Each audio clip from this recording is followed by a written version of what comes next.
you do it? I know. Right across the street. And then also. It's not. It's that, this is an invitation. It's not, it's our tribal members. It's not, it's not a public event. And I believe it's not my event, so I don't know. There might be other things.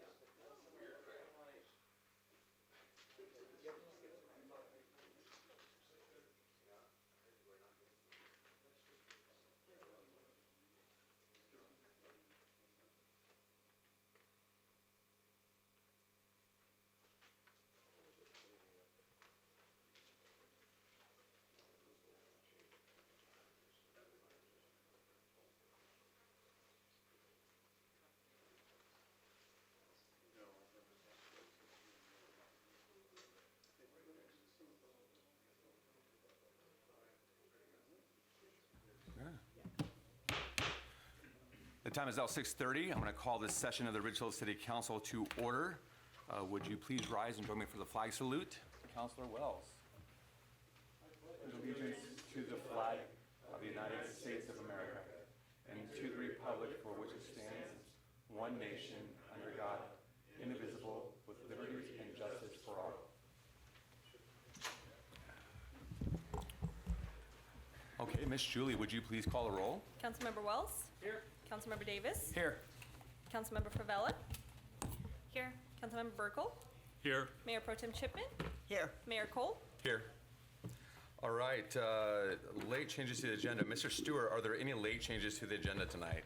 Yes, Mayor, there is one late change. We're requesting to remove Roman numeral number 7, the public hearing and business for Envision Ridgefield 2045 land use options.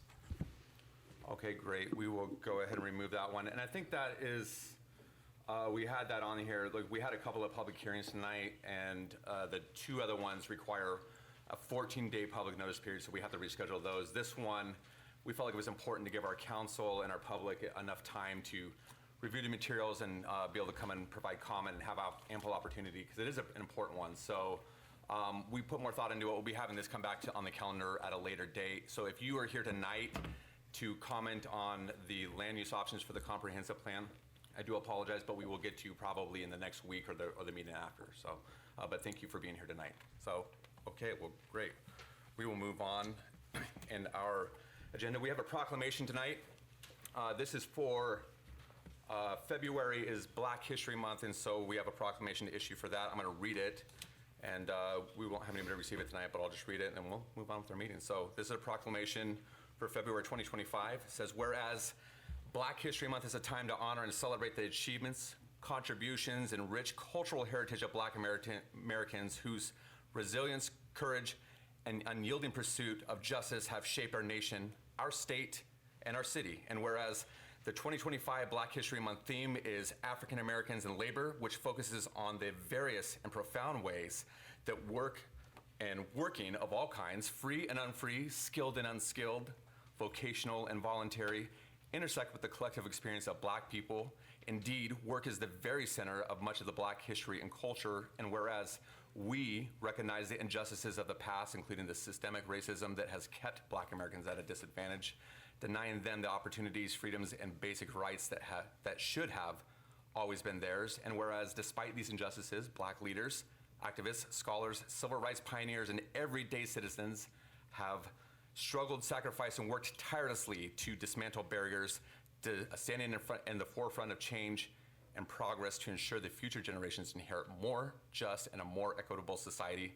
And whereas we reject the notion that our challenges lie only in the past and reaffirm our commitment to policies and initiatives that promote justice, equality, and opportunity for all, and to building a future where diversity is embraced, equality is upheld, and every individual, regardless of race, can thrive in a society free from discrimination and prejudice. Now, therefore, I, Matt Cole, Mayor of the City of Ridgefield, Washington, do hereby proclaim February as Black History Month, and I encourage all residents to honor the legacy of our Black Americans, to educate themselves on the past and present struggles for justice, and to work together in building a future rooted in equality, inclusion, and hope. Dated this 17th day of February 2025, right here. So thank you for joining me in that. Yeah. Okay. We will move on with our agenda. It's time for public comment. Anybody wishing to address the council regarding items not subject to a specific public hearing may come forward at this time to the podium or use the raise hand feature located on the toolbar at the bottom of your screen. For controls over the phone, press star 9 and raise your hand. To raise your hand and press star 6 to mute or unmute. Please state your name and limit your comments to 3 minutes maximum. Thank you. Mrs. Zwingli. Mayor and City Council, my name is Angela Zwingli, a city resident. I strongly urge City Council not to approve Ridgefield Heights Phase 3, given that the engineering department does not require a performance bond despite unresolved issues. The artificial steep slopes of Phase 3 are actively sloughing, currently covered only with tarps, and public pathways are repeatedly closed due to wet and unstable conditions. This issue must be addressed now while the city retains leverage with the developer and before taxpayers will be forced to cover the costs, as seen with the developer of Clover Hill and the widening of South 15th Street. In the Clover Hill neighborhood east of Royal, similarly graded steep slopes have already sloughed into residents' backyards. In Ridgefield Heights, these artificial steep slopes are the backyards, posing a significant risk of sliding into frontage roads or the stormwater pond, which lacks a sufficient land buffer. Given our region's heavy rainfall and its location within the Cascadia subduction zone, the potential for catastrophic failure is high. We all know the parable of the man who built his house on sand. Furthermore, in Phase 1, all 9 frontage lot slopes are covered only with unacred, thick netting and bark dust. This shifts future stabilization costs to homeowners, and the netting makes it difficult to plant and maintain the slopes. Without proper stabilization and without HOA's jurisdictions over backyards, the issue will persist, impacting both safety and neighborhood aesthetics. If the development failed to address this in Phase 1, what guarantee do we have that Phase 3 will be any different? In Washington State, the development and stabilization of man-made steep grades in subdivisions adjacent to frontage roads and stormwater facilities are subject to specific regulations to ensure safety, environmental protection, and structural integrity. With a quick read-through of ChatGPT's results, the approved preliminary and final plat don't seem to comply with many regulations, albeit to my untrained understanding. I haven't even addressed the issues with G Creek. The city manager and community development director have not been transparent with residents, hindering us residents from bringing our concerns to city staff and city council in a timely manner, and told there is nothing we can do after preliminary and final plats are approved. They haven't even notified us when decisions were being made that affect our property and road access.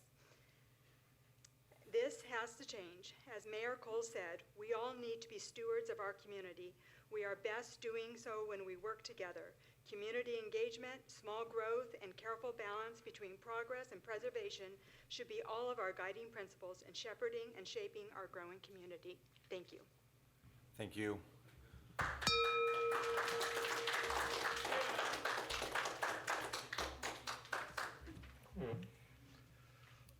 Well, my name's Alan Jervis, and I own 40 acres right south of Lennar development, right where the retention pond is.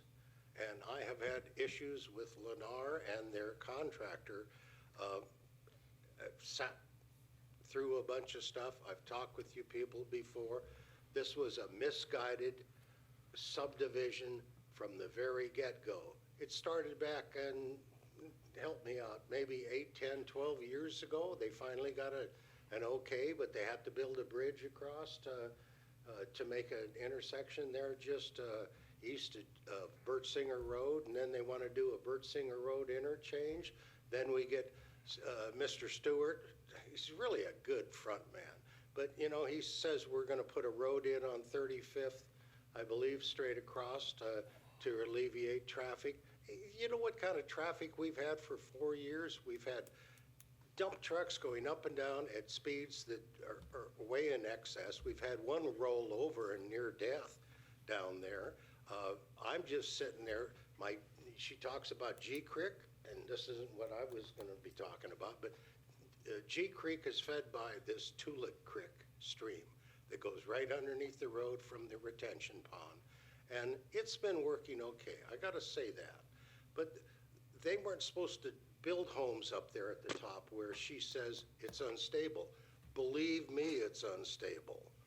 And there's gonna be cracks and there's gonna be homeowners' problems, and yeah, that could be Lennar's, but it could also be our problem too.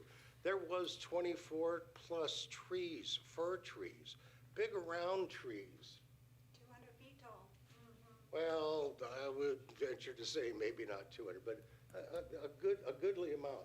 They were the old 5-acre parcel from the school district tax lot that the school district got money from back in the 40s and the 50s. And people like you people on the stage, you know this if you've been around. And getting that place from Melvin Kemper and turning it into what it has become, building, the trees were supposed to stay. There was a dozen homes across that cropping that you're gonna have problems with falling in. And it's gonna fall into the retention pond. You can see, as she said, there's bandages all over the place. And Ridgefield does nothing about it. And across the street is our poor donut, where Ridgefield 20 years ago left us out in the lurch, so we're still in the county. So we have very limited, understanding of where the city lines are and where they aren't, what's across the street. One side is your responsibility, and the other side, the water just goes into this creek, unabandoned. And you've got photos of the last 2 days runoff. If you've seen those, I think a gentleman here probably has some of that. But I thank you very much for listening. It's just an overdue problem that should have been taken care of. And since we have a new mayor, that I hope he takes this to light, that people wouldn't show up here. I'll bet many of you haven't even driven up Bert Singer Road to see what it is just to get into the place. So thank you very much, and thank you. Great, thank you. Anybody else here tonight wishing to give public comment? Hello, my name is Craig Shelton, and I live immediately adjacent to the new development, and we've been there 8 years, and I'm not a opponent of development, but I feel like the local residents have been absolutely walked on, okay? It seems to me that there's very little concern for the established residents. And let me start with the city. Several years ago, I went to a meeting on this project at the old library. At that meeting, we were specifically told that only the first 100 homes could be built until the access road from 35th to Pioneer was installed. And that was very clear. There were several people in this meeting today that heard that. And so I feel that we've been misled. We made decisions based on the city's position and statements to us at that time. And it's not right that they've backtracked now. I was at one of the meetings at the winery, and they said, well, if we made a mistake, that's just too bad. Okay, I don't think that's acceptable. I've made several personal calls to various individuals at the city. I've left phone messages, and I've not had any return calls on this matter. I've spoken with the Public Works Director 2 times on the new lighting that's across from my house that shines straight into our bedroom and into our den. I was told that they would handle that. They haven't first of all, they haven't gotten back to me, nor has the problem been resolved. I think the city did not do a proper review of the design drawings. Immediately across the street, 50 feet from the street, there's 35 feet of wall on the house. I suspect if any of you folks have driven by there, you say, oh my gosh, how'd you like to be living in that house across from those? So I think that's where the city's dropped the ball with us. Now for me personally, I've got concrete settling from the vibration of the compactors. The dust has infiltrated inside my house. I've got pictures of where it's on the inside windowsill, where it's on my car that's in the garage all the time.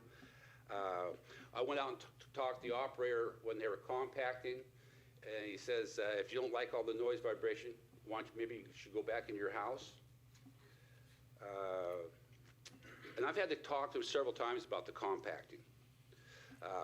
routinely have loud music and yelling from across the street that if you're outside, I can understand, they have to talk to each other, but I'm inside my house in the den, that kind of noise is unacceptable.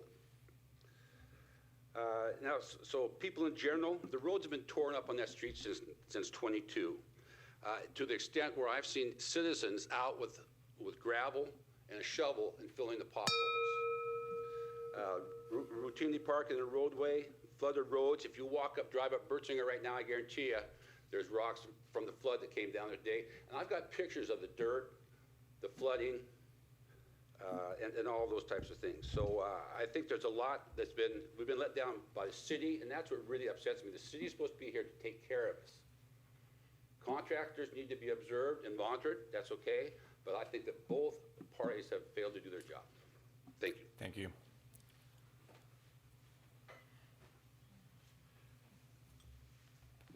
My name is Chuck Jones. I live at 200 South 8th Avenue, have for 24 years. I don't have anything to say about the city. I love Ridgefield. Now, the progress they call it outside of the city, but yeah, I'm here for a veteran problem. I was probably 30 years ago, probably 40, but I won't give away my age. I was in the VFW in Vancouver. I was commander for a couple of years.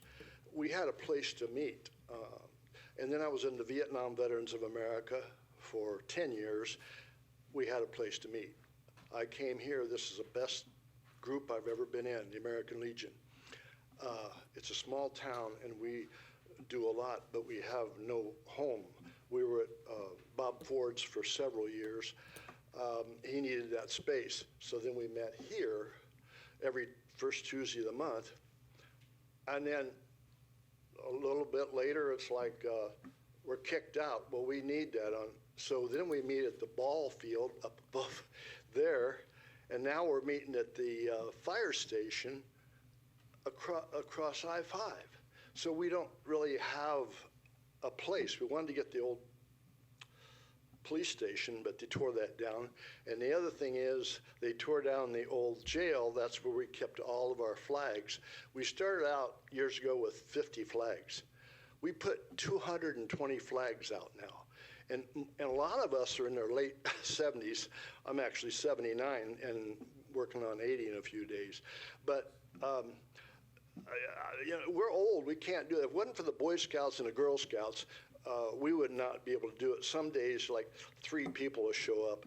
But what I was going to say is our 21 gun salutes and all of our stuff that was in the jail that they tore down is now at the mini storage. I happen to know the lady because our 14-year-old great-granddaughter was a tater tot there when her kids were.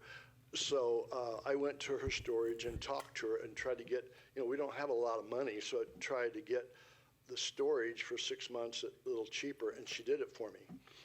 They raised the price to $155 or $60 a month, and I went back to her face to face. I don't talk to anybody on the phone or, you know, like that. I just went face to face. I said, could you please help us out? Because we don't have a lot of money. We don't have any place. So she gave it to me at a lower rate because they raised their rate. She gave it to me again, and I thanked her profusely. But you see what I mean? The American Legion is a big part of this city, and it's like, you know, we're not ugly stepbrother, chopped liver, and we got, you know, we don't, any other small town I know, they don't put out 220 flags. Couldn't do it today because we don't have any storage, and we wrap them up, and they'll rot, you know, so, but anyway, I won't take any longer. I'll just stop right there. Thank you, Mr. Jones. Thank you.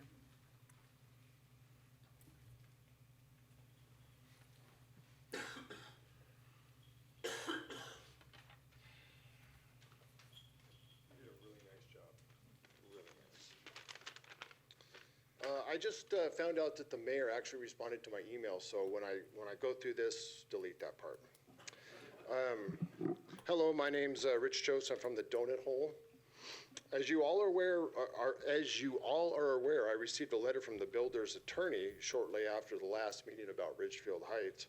I've been threatened with a lawsuit if I mention anything negative about the builder, but you all know that because for some reason you guys received the letter before me.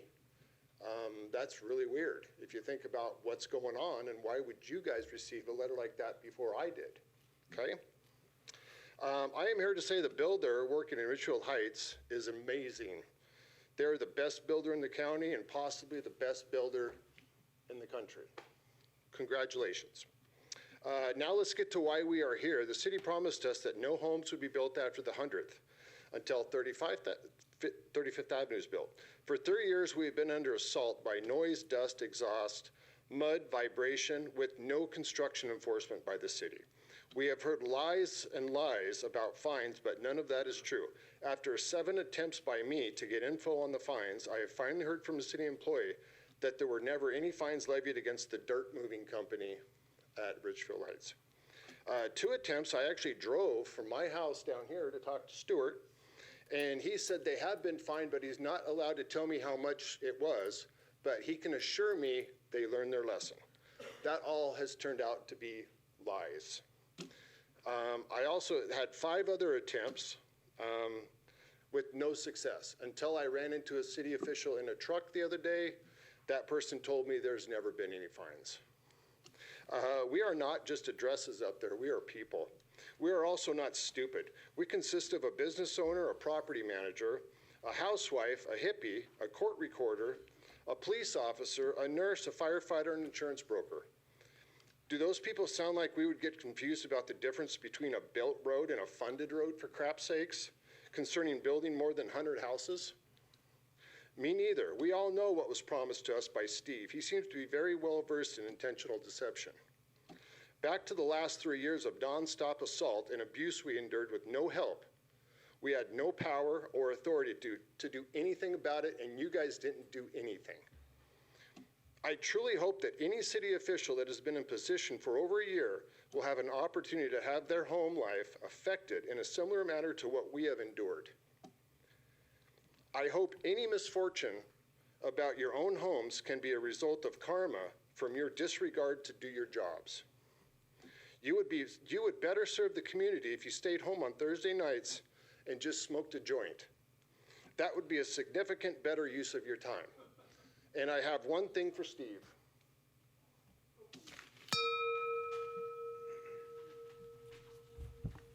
Okay, thank you. Is there anybody else wishing to give public comment tonight? All right.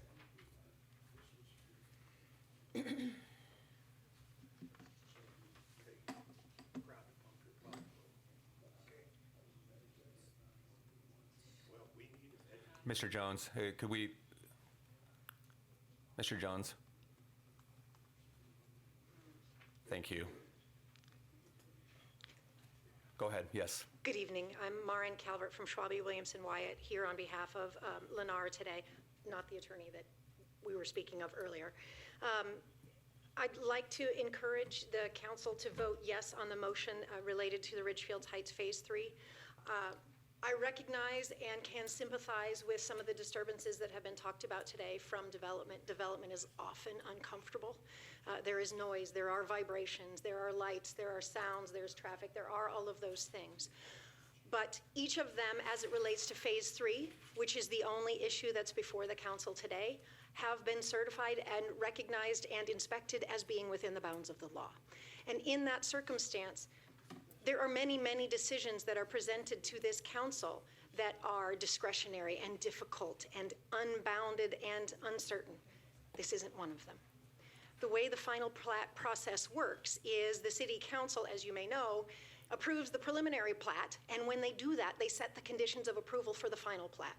And so city code says once those conditions of approval are met, once state law is met, and once the terms and conditions of the law that were written at the time of the preliminary plat are met, city council shall approve the final plat. There isn't much more for you to do. Your discretion is limited in that circumstance because the law says you're supposed to exercise that discretion years ago when the preliminary plat was first approved. The city staff has proven to the city council that those conditions have been met in this circumstance by their signature on the final plat. Last month, when this issue came before the City Council, a number of concerns were raised. City staff went back again and researched every single one of those comments, and as I understand it, certified to the City Council in writing that each one of those issues were addressed, and none of them undermined the findings under law that the Phase 3 final plat meets the requirements of the law. In that circumstance, both city code and state law are very, very clear that the City Council shall approve. There isn't much wiggle room in there, within 30 days. We've exceeded that timeline. 1 month delay may not seem like much, but it's more than double the time the City Council is given to act on a final plat, because this is a limited discretion process, because it is a checklist process, and it's designed to be that way, also to protect the City Council's former decision on the preliminary plat that this is what's required for development. The housing is necessary. Delays like this cost more money, making Washington housing prices, which are already very high across the nation, even higher. So, given all of those protections and outlines and requirements under the law, I urge the City Council to approve the Ridgefield Heights Phase 3 as in accordance with City Code and the requirements of state law. Thank you very much. Is there anybody else wishing to give public comment this evening? Ms. Julie, is there anybody online? I'm not seeing anyone online, Mayor. Okay, seeing none, we will close public comment. Excuse me? And, I'm sorry to speak again, but those last comments are nothing well, but sir, corporate. I'm sorry that you had your 3 minutes, and I can't allow you to any more. And yeah, so I understand, but thank you. Okay, seeing none, we will move on to the consent agenda. Council, I'd accept a motion to approve the consent agenda as presented. I move to approve the consent agenda as presented. I have a motion. Do I have a second? Second. There's a motion and a second. All those in favor signify by saying aye. Aye. All opposed? Okay, the motion carries. We will move on to a presentation tonight. We have a presentation for the proposed downtown parking plan. Mr. Green, over to you, sir. Thank you. So this is the next and hopefully last presentation on this before we move next month asking for approval of the proposed parking plan. But this is a culmination of a variety of input from you, from downtown businesses, from Main Street, and from residents in the downtown area. So why don't we go to the next slide. So in this case, our objectives, as we've talked about before, is provide adequate parking for the downtown residents, businesses, as well as deliveries. We have a number of locations where trucks are making deliveries, have nowhere to park. This also updates the parking inventory that was done several years ago. There's been a substantial amount of changes in the last 5 to 7 years that this will now account for. Also, as I mentioned, we've had a number of discussions with businesses, Ridgefield, Main Street, and other stakeholders in the downtown area that, including follow-up from last June's study session on this, that I want to summarize. And then, as we'll be leading forward, is what can be implemented now, what we have implemented now, and what might require some code changes or some policy direction to implement in the future. So as I mentioned, we've had a number of avenues for public input. We also have a Ridgefield Roundtable page where we've had a number of people provide input or questions of us that have gone into what I'm presenting tonight. We'll also look seriously at parking availability in the downtown core, perception versus reality, turnover, where we are having issues, where we might be having issues that are more perception than reality. Try to ground truth what's actually happening in the downtown core. We also know that Pioneer itself is narrow, and we have a number of trucks pulling boat trailers as they go across the Pioneer overpass to the waterfront. We also have a number of other issues with just obsolete no parking zones, and can we open those up? So I'll go to the next slide.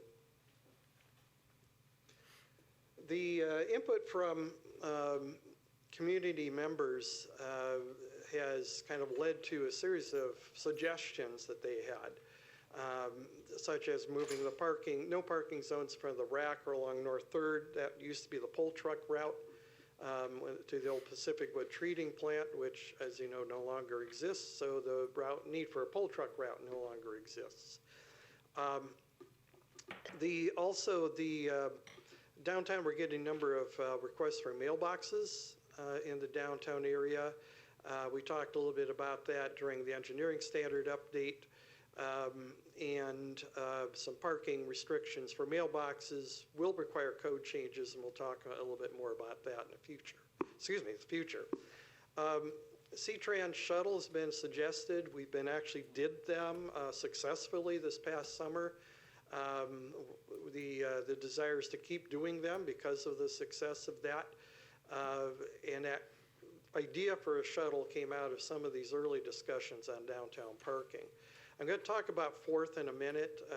That's kind of its own issue, but we've got an interesting neighborhood dynamic with the sight distance issues of 4th turning left onto Pioneer. And then in the future, longer term, what about the waterfront park development down there and parking, especially if there's events at the waterfront. Go to the next slide, please. So subsequent to the June 2024 study session, there was a request that we need more ADA or accessible parking spaces downtown.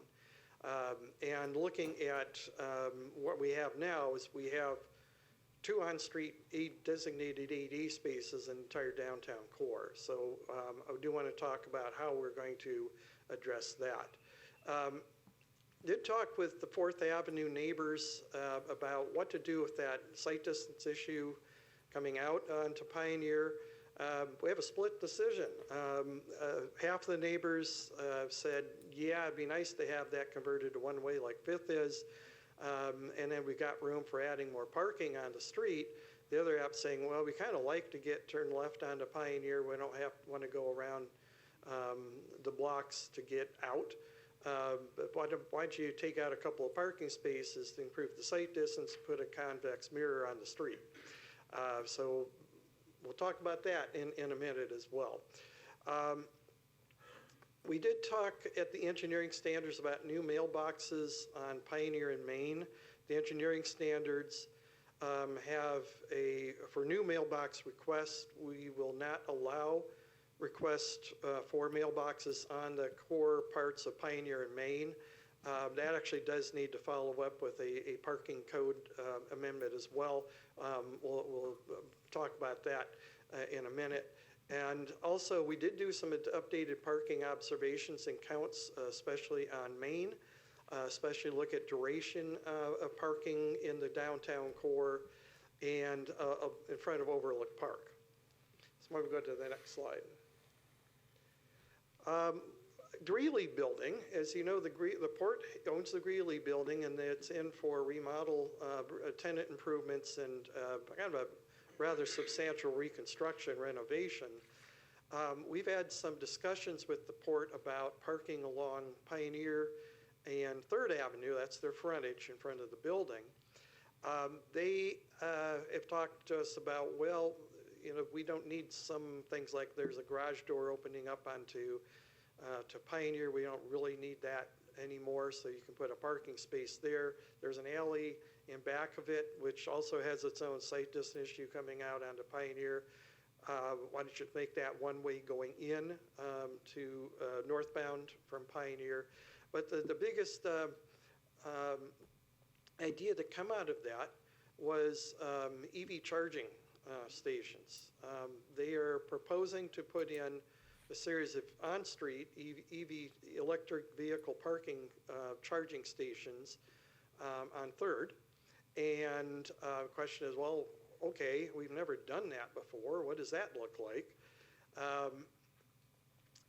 Let's see, I think my next slide might have, why don't you go back one? I guess I don't have, go the other back. There we go. We talked to the city of Portland because we did some research. City of Portland, city of Seattle both have programs that allow for on-street EV charging stations in public parking spaces. And so got some very good input from the city of Portland on their program that allows private customers to do this kind of in a lease mechanism. So we're looking at if this is something that council is interested in moving forward, we would be looking at a code provision that allows leasing of spaces in certain instances for electric vehicle charging stations at the cost of who's proposing it, not the city's cost and not the city's responsibility for maintenance and upkeep. Why don't you go to the next slide? So we also have done some things.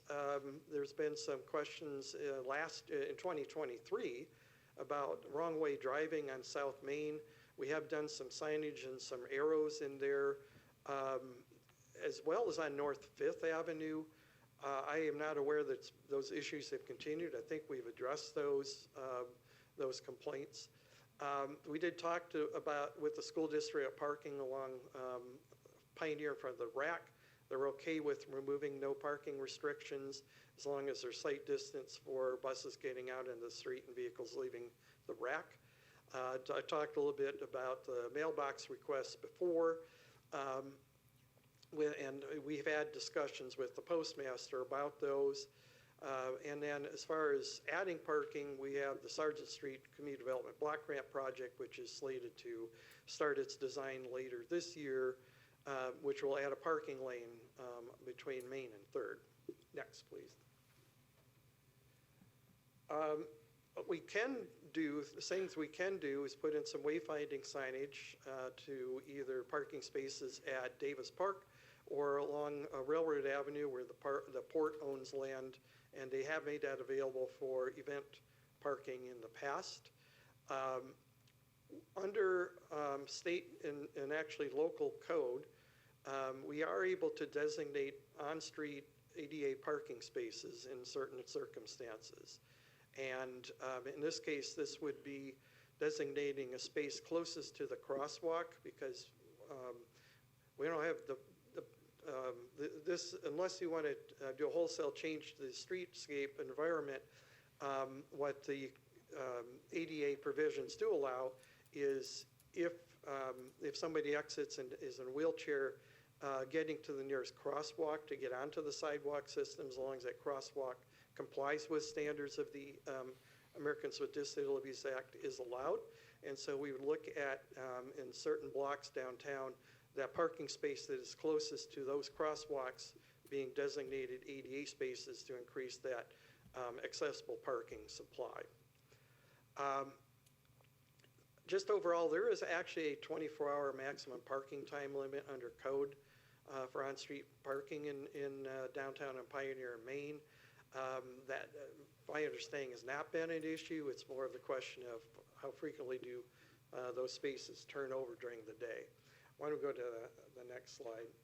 So the summary of the policy items that we're presenting here, parking changes on some of the streets that would add more parking spaces, convert the outdated no parking spaces into parking. The only place that we found where parking turnover was an issue was in front of Overlook Park. What we're seeing is most of the businesses in downtown are either restaurants or others that services that cater to less than 1 hour or 1 hour time frames, and that they tend to be self-turning over when people come for a meal and then head on to other things. In front of Overlook, though, we did see some parking that lasted several hours in some instances. So one of the proposals is to establish a 2-hour weekday maximum parking limit on the street in front of Overlook Park. As mentioned, parking code updates, including restricting parking in front of mailboxes. That's not just in downtown. We're also going to be coming to you with a code proposal for community mailboxes in the outlying areas as well, where we are having issues with cars parking in front of those mailboxes during the day. And then I talked about the EV charging stations earlier. Why don't we go to the next slide? On Pioneer, we would be converting, under this proposal, converting spaces in front of the rack to public parking, if they are now no parking. On Fifth, we had a request from the Mercantile to designate the west side parking spaces kind of to angle parking. People tend to find all sorts of angles to park or even go straight, but they would like to see angle parking along that part of their frontage to increase parking supply for their customers. Fourth, I did want to talk about Fourth and maybe elicit some conversation. We have two options. Option A is to remove the closest parking space or two spaces on Pioneer that are affecting sight distance for vehicles coming out of Fourth, trying to turn left onto Pioneer. This is southbound to southbound to eastbound, that left. And put a convex mirror on the opposite side of the street so people can see vehicles approaching them on Pioneer. This was a proposal from the neighbors, or half of the neighbors on 4th Avenue. The other option is to convert it to a one-way street, similar to 5th, up to Simons. They could take Simons over to either 3rd or Main to get back and circulate back to Pioneer and head eastbound. This option, if it does get implemented, does allow us to add some on-street parking spaces on 4th Avenue, because now we have one lane. The other direction of traffic could easily become either parallel or angled spaces, depending on where you are on that 2 blocks. 3rd Avenue, convert the public parking spaces as appropriate that are currently no parking, and then talk with the port about the EV charging stations. We're looking about 4 to 5 spaces that they have proposed for that. Next. And then the future, the additional items, wayfinding signage I covered, the shuttles, adding ADA parking, as I mentioned earlier, we do have the ability to do that now under state code or even under our city code. And then we do want to continue assessing ways to assess increasing the enforceability of all of this. We don't have parking meters. We don't have a lot of people like code enforcement officers circling, looking at parking every hour.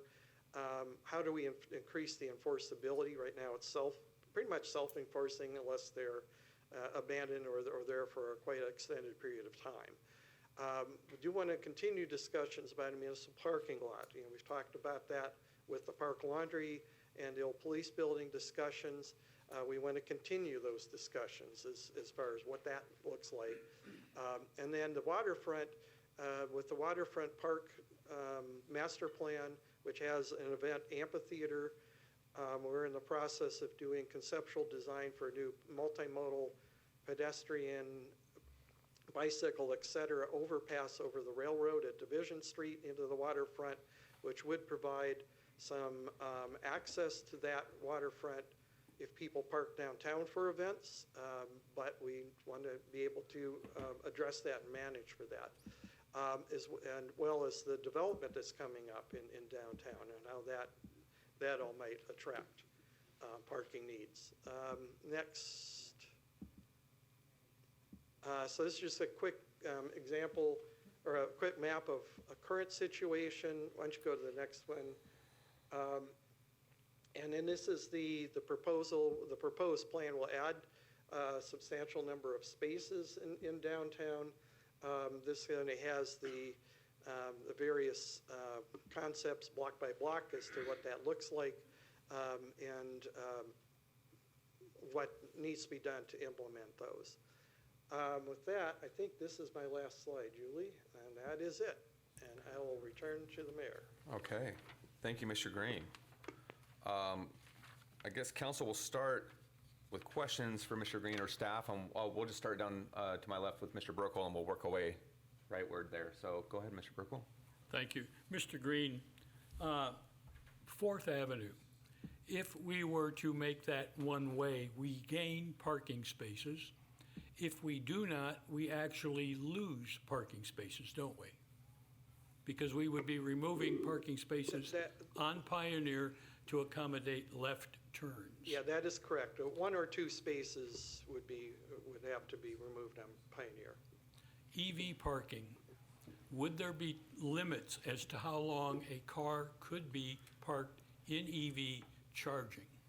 That would likely be part of the code amendment. When we talked to the city of Portland, they actually put, in some places, a 30-minute limit where they had the more rapid charging stations up to a 2-hour limit. And it just depended on the area of town, the district that they were in. And so that will need further discussions with the port about what that looks like, what their charging stations will look like. Are they going to be the rapid charging, or are they going to be kind of the medium level? So yes, likely there will be time limits for those. On the EV, will there be a charge for people charging, or is that gratis from whomever? That would be up to the port, because under the Portland model, their private interest or their utility actually are the ones who put those in, and they're the ones in charge of charging, would assess the charge, and also are required to maintain them if there's a maintenance issue. And there's I think they're looking right now at 10-year agreements, but they're renewable. So under that, the city would not be responsible for any costs associated with these. Thank you. Okay, great. Oh, you're good? Okay. We'll go down to, well, Mayor Pro Tem. So right now, when people leave Union Ridge School, when they pick up their kids, they all come to Fourth, right? Yeah, most of them do, yes. So they all come to Fourth, and then if they need to turn either way on Pioneer.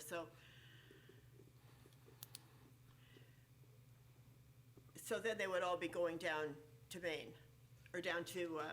Third or to Maine. And I did take a look at that as far as traffic impacts if that happened. I don't see it as being as much of an issue, but I'm seeing now are the vehicles that do the loop, turn out on the Fourth, they're turning into a line of cars. Because those are the cars trying to turn onto Fifth to go pick up their students. So if you move that to Third or to Maine, they're not turning into the line of cars that are backed up. Okay, because there is quite a line there, I know it. Okay, all right. Great. Okay, that's my only. Okay. Councilor Davis. Thank you. Yeah, I've got a few questions about this. I mean, this has kind of been an issue that's been really top of mind for me. And I guess two of the things, I guess I have a question about ADA parking. You know, I think we've kind of acknowledged that there's not a lot, not as much as we should have. But to me, if we're going to increase ADA parking, it should go hand in hand with angled parking. I just feel like if there's a lot of, you know, residents that utilize, you know, a handicap parking space, and it's not just the proximity to a crosswalk or to a business or a service or whatever, but it's needing that extra space where, you know, somebody utilizes a wheelchair or a walker. You don't really get a lot of great options when it's parallel parking. You know, we had this instance in, you know, with a family member in Seattle where she was fortunate enough to have an assigned one in front of her home. It was my grandmother. You know, and so it was at least reserved for easier access, but it didn't make it any easier to get in and out. And, you know, we all know the pause of waiting and checking your mirrors, especially when you're parking on Pioneer, as to whether you can open it and if you have enough time to like close your door and get your thing and, you know, get around. And, you know, you're talking about somebody that's maybe a caregiver trying to park to, you know, help somebody out. And I realize and I will acknowledge that that is a more aggressive plan than what what we've talked about, but I'm willing to be the one that kind of puts it out into the universe of what does it look like, one-ways, angled parking, what does that do in terms of the overall parking supply? But also, what does it do for ADA? What does it do for safety? We mentioned the school pickup time. I mean, coming down, it was a couple weeks ago for me. I was heading in, and it was right when buses were coming out. And buses were just shooting out. And I realized that's a school district QWRL thing. But you have kids trying to cross the street. You've got people parked on both sides, people then driving in the middle, and kids trying to cross, buses trying to get in, and it's just like something bad. I don't want to put that out there. But I feel like we have to be more aggressive, and I'm not the expert in this, part of it. But when we talk about ADA, to me, again, it has to go hand in hand with angled parking. That just seems to make the most sense because it's going to have that space on the side of the vehicle. I do support the mirror. If the residents want that mirror and it helps sight lines, I'm all for it. Okay. Yep. I'll rest now. Thank you, Councilor Davis. Councilor Wells. Trying to get my microphone turned on. One of the questions I have is with the EV parking. What happens if them parking spots are not filled? So we've eliminated parking that way. If they're in EV parking, should they be plugged in? If they're not plugged in, there's a lot of spaces that are being eliminated for them. Not that I'm against them, but where is the mix where you have designated these spots and then nobody uses them, and so then they're missing blank parking spots being unused. The ADA ones, I can see where we may need to increase them, and I'm not saying we shouldn't have EV parking, but if you have the port putting in 5 of them on 3rd or 4 of them along there, then it'll eliminate that parking. We've increased parking, but we've eliminated everybody else to park if you don't have an EV. Sure. Or if you got an EV vehicle and you park in the spot and not hooked up, is that apropos? I mean, so there's lots of things we need to look at when we're working through this whole thing. There's so many different scenarios, but that's one. Great. Thank you, Councilor Wells. For me, just a couple of follow-up questions as well. I guess first, just to follow up to Councilor Davis, what you were saying about downtown parking being all angled parking. Are you saying all ADA, all ADA parking downtown would be angled? Is that what you were saying? What I'm curious about is what does it look like if we converted all parking downtown to angled from an overall parking inventory? And I would imagine that would require one-ways in a lot of times, or it would be you only can park on one side of the street, and it would shift to where the center line is. That's I guess a possibility too. And, I'm not the expert, but I would like to know what that looks like because I think that's easier to park, and I think it's more friendly for adding 80 spots. So I would like to know what it does. Do we get a net gain or a net loss? Right. In terms of what our current inventory is. Yeah, that'd be interesting. Okay. And then just to follow up with you, Mr. Green, going back to the space at the, I'm blanking on it, the bus barn. So the lot behind that, immediately behind that, that belongs to the port, correct? And you might have said this, but I might not have caught it. Is that going to be designated as public parking, or is that going to just be parking for that retail space only? My understanding is they're not going to use that lot for parking. At all? At all. What are they going to use it for? I would have to turn to... Yeah, okay. Early designs have them using it as an outdoor plaza. Oh, okay. And so additional shopping space, outdoor seating plaza. I was about to get all hot and bothered about that, but that's kind of cool, so. Yeah, and I do want to mention that the EV spaces that we're looking at with the port are currently no parking zones. So that's my other question. So you said on the frontage, so like right in front of that building on Pioneer, or the side parking on Third right there? They're both no parking zones. They're all in no front of parking, that yeah. building. How come there no parking right now? Like, what was the garage doors? Even on the side where Third is right there? On Third, the entire street was no parking because that was the pull truck route to Pacific Wood Treating, which no longer exists.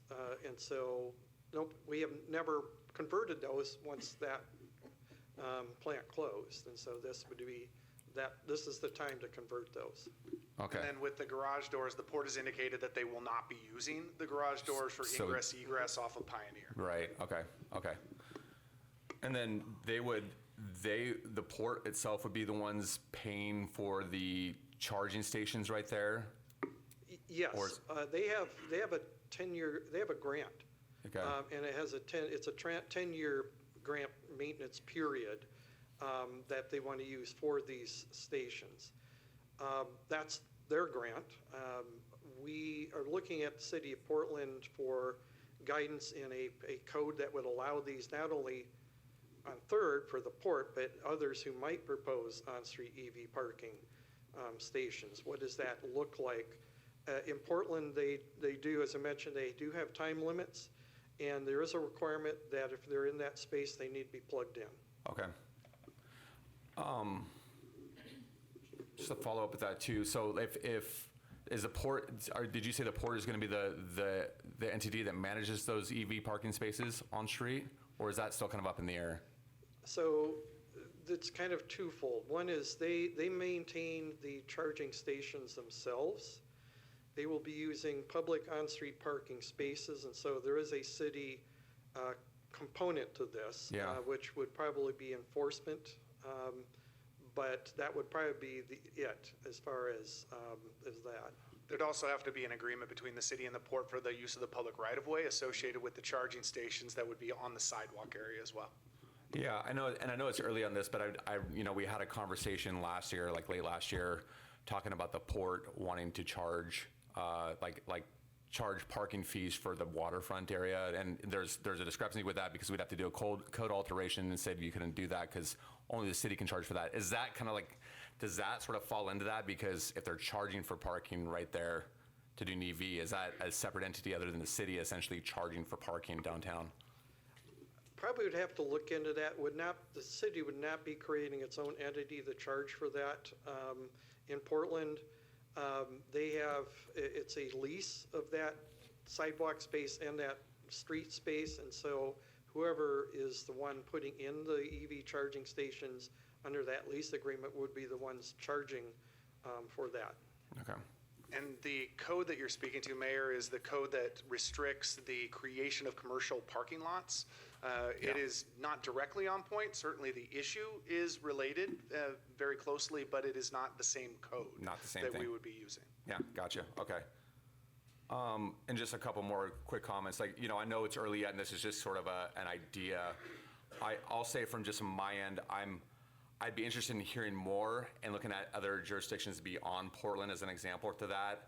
In general, initially I feel like I'm pretty reluctant for an on-street EV parking because as the demand for EVs grows, I can see that being really competitive. Or if it's a really busy day downtown and you have 5 empty spaces because nobody's driving an EV, then that's going to chap some people, I think, just saying, hey, I can't even park down here, but the EVs get special treatment. So, yeah.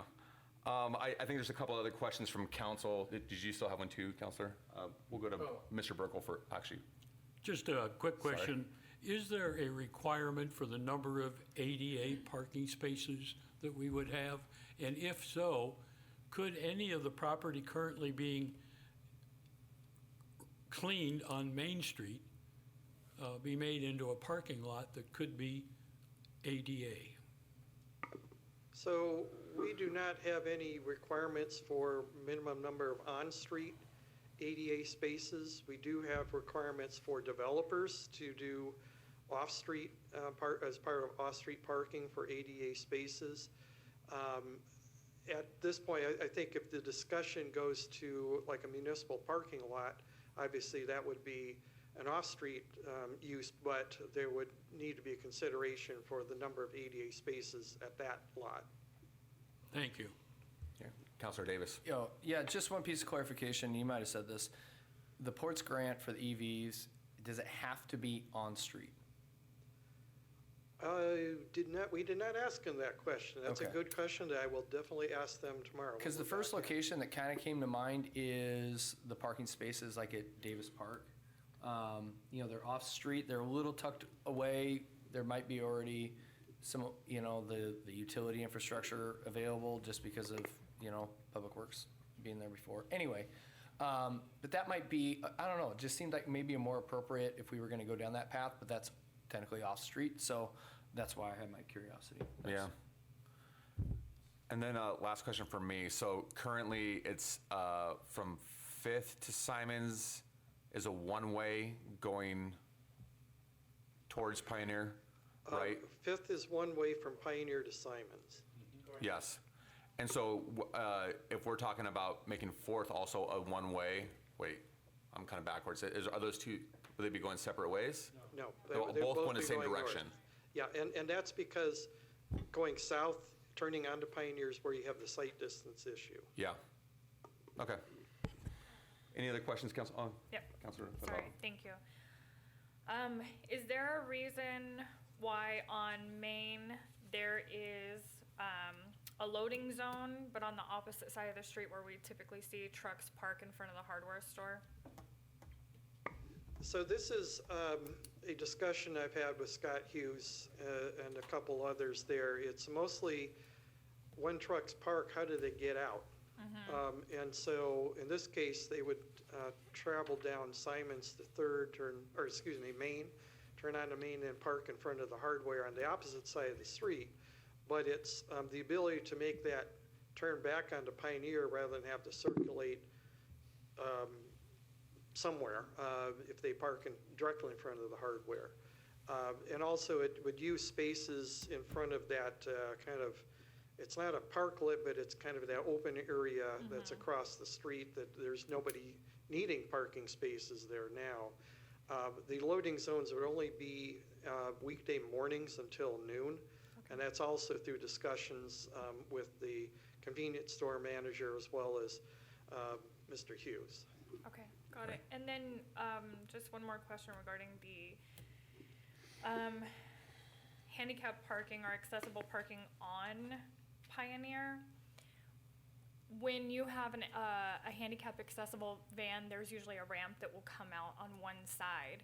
And if we put those parking spaces near the sidewalk where the ramp would come down, are we gonna make sure that they come down in a place where there's not a flower bed with gravel in it that the wheelchair would go into, getting stuck?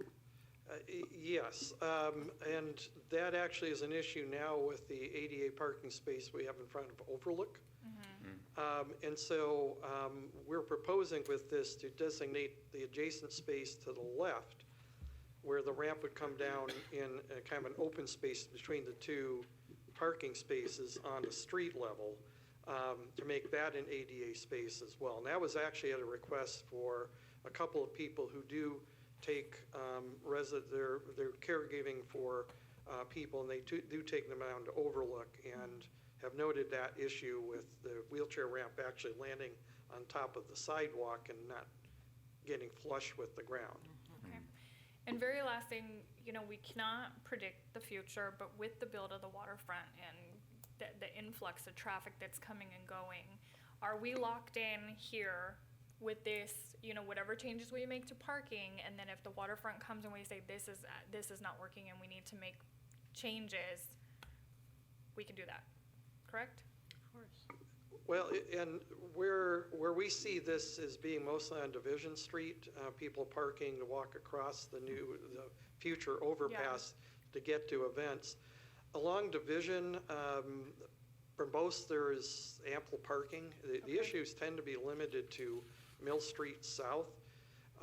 And so with the availability on-street parking, there should be enough. Now, what we don't have is an estimate of how big the events are going to be at that amphitheater and how much parking they're going to need. That's a future discussion.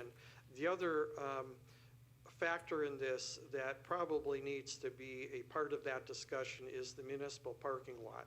If that's within a block or two of where they would go over the railroad on that overpass, which would provide parking spaces for that as well. Thank you. Okay. And Mayor, just to follow up on a question that was asked with regards to the grant for the port and whether it can be used for off-street as well as on-street. I did receive information from the port CEO that no, the grant does not specify that they have to be on-street. Okay. So that if the city council ultimately decides that you don't want to see those charging stations downtown or on-street, they would just move those to the waterfront. Okay. Okay. Gotcha. Oh, Councilor Davis, Just one more follow-up. So since you brought up the port development, with everything going on with the port, they still have to do a fresh, like, transportation impact, traffic impact, right? That is correct. Okay, so okay, that's all I need. Thanks. Great. Okay, do you have everything you need from us? Did you get the right input, or anything else you need from us on this?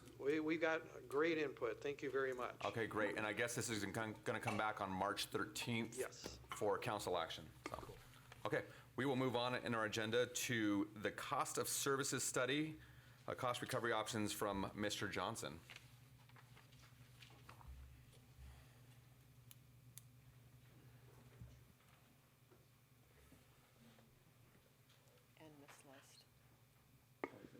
Thank you, Mayor and Council. So Ms. Lust and I will be helping present, but we do have our consultant, Jeff Swanson, who you met back January 9th, I believe, was the initial rollout of the cost of service study and the information that we received there. So just a little bit of background. Council approved a cost of service study for development fees for land use, building, engineering, and inspection fees. And that was completed, and the initial information was presented to council back on January 9th. Council asked us to come back with some presentation on different options. So tonight we have a presentation on options. What we're looking for direction tonight is, first off, what would be the policy on cost recovery, and then have we met the different options that you wanted once you look through and Mr. Swanson presents the options that we do have. And then also, one of the options that you asked was specific programs that we may offer any type of reductions or things like that, such as affordable housing is one that you mentioned. Ms. Lust has some information on different programs that have been offered at other agencies or entities.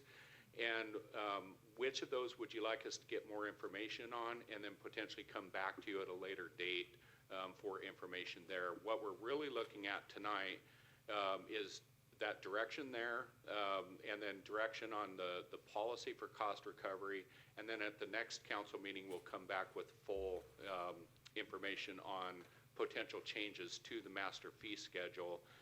In the packet is the presentation that we'll go through tonight, plus the draft of the full report, including potential changes to fees as well.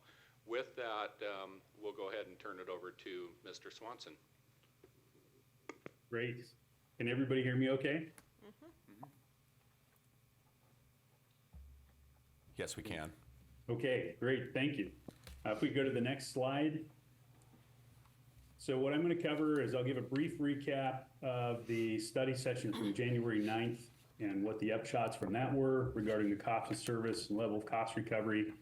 We'll talk about cost recovery options. We'll talk about how your fees currently and against these different cost recovery options compared to other jurisdictions, present information about the recommended fee schedule, and then show a few project examples and fee comparisons. If we go to the next slide. So what you're looking at here is the cost of service and the level of cost recovery. This is a slide from the study section. And I think it's important to note that Ridgefield was primarily driven by residential construction in 2022. And what you're seeing over the course of 2023 and 2024 is a transition to more commercial development. And the city is this is a relatively new thing for the city of Ridgefield to have this scale of commercial development. And you see that at that time, revenues began to not meet expenses. Next slide. So the circled item down there on the bottom right of the slide, you have a minus 28.2%. That's the deficit, the difference between actual revenues and cost on an annualized basis using that data from 2022 through most of 2024. The next slide. This shows the difference between commercial and residential, and you'll see that third area there, planning and engineering, it's a mix of what will eventually be commercial and residential development, and sometimes both materialize on a large property after the land use actions and the preliminary engineering are completed. And recall that the level of effort which drives the cost is based on the number of hours that it takes to process a development permit application. And this varies greatly depending on the project complexity and things like the level of services required, such as for major commercial developments. So that expense is then derived from multiplying the cost per hour by that average level of effort for an approval or permit type. And that's what shows us how, relative commercial versus residential, where that level of cost recovery is based on the level of effort required for each. So next slide, we'll talk about cost recovery options. So I want to emphasize that the study that we did is backward looking. We're considering actual data from the beginning of 2022 through the end of October of last year. That annualized deficit again is 28.2%. So in context of that, if we wanted to say, okay, 100% cost recovery, we would take all of the fees and we would increase them by 28.2%. And that activity that occurred over that period of time would then be at 100% revenue equals cost. So at 100% cost recovery level, Ridgefield, and you'll see this, is still below or competitive with comparable jurisdictions. The city may hear that fees are high. However, the analysis that we've done demonstrates that the building development and review fees are lower or competitive with comparable jurisdictions. And from the stakeholder interviews, you might recall from the study session that they mentioned that Ridgefield's fees are also low and competitive. Where the difference is impact fees. And you hear a lot about the how impact fees affect the developments in the community, but impact fees were not part of this analysis. They affect the overall project costs, but this analysis is specific to building, inspection, land use, and engineering. So council requested that we look at 100% cost recovery, 90% and 80%. And there was a question about housing affordability options, and staff, as was mentioned, are pursuing separate policy and legal research efforts to develop and consider recommendations. The other thing I want to mention is almost all jurisdictions in Clark County have some cost recovery for third-party reviewers. So Battleground, La Center, they specifically indicate in their fee schedules that where, say, a hearings examiner is required, or they have to outsource certain aspects of engineering review or building review or land use planning activities, that those costs will be recovered at 100%, which includes the cost for the city to process the transaction with the third-party reviewer. So next slide. What you're looking at here is, I'm going to show a few excerpts from the report itself, which you should have access to. And there's no significance necessarily to the fees themselves that are shown here. I'm just talking through the structure of the analysis. So you're looking at your 2024 fee schedule, your current fee, And then in the 3 columns to the right side of the slide, there's 100% recovery, 90% recovery, and 80% recovery, so that you can compare line by line or fee by fee what that looks like. If we can go to the next slide. So let's talk about comparability with other jurisdictions. We looked at La Center, Battleground, Camas, Washougal, Vancouver, and Clark County. And you'll see on here, I'm giving a qualitative analysis of the similarity to Ridgefield. La Center is very similar to Ridgefield. In the past, they have basically been a carbon copy of Ridgefield's fee schedule, and that is because Ridgefield provided La Center's building, plan review, inspection services on behalf of La Center. And so their fee structure is very similar. Kind of next, Battleground and Camas. Those are 2 jurisdictions that are very similar in size and scale to Ridgefield in development activity, and fee structures are very similar, not as similar as La Center's, but very similar to Ridgefield. Washougal, a little less so in terms of size and scale and fee structure. Vancouver is, again, more different.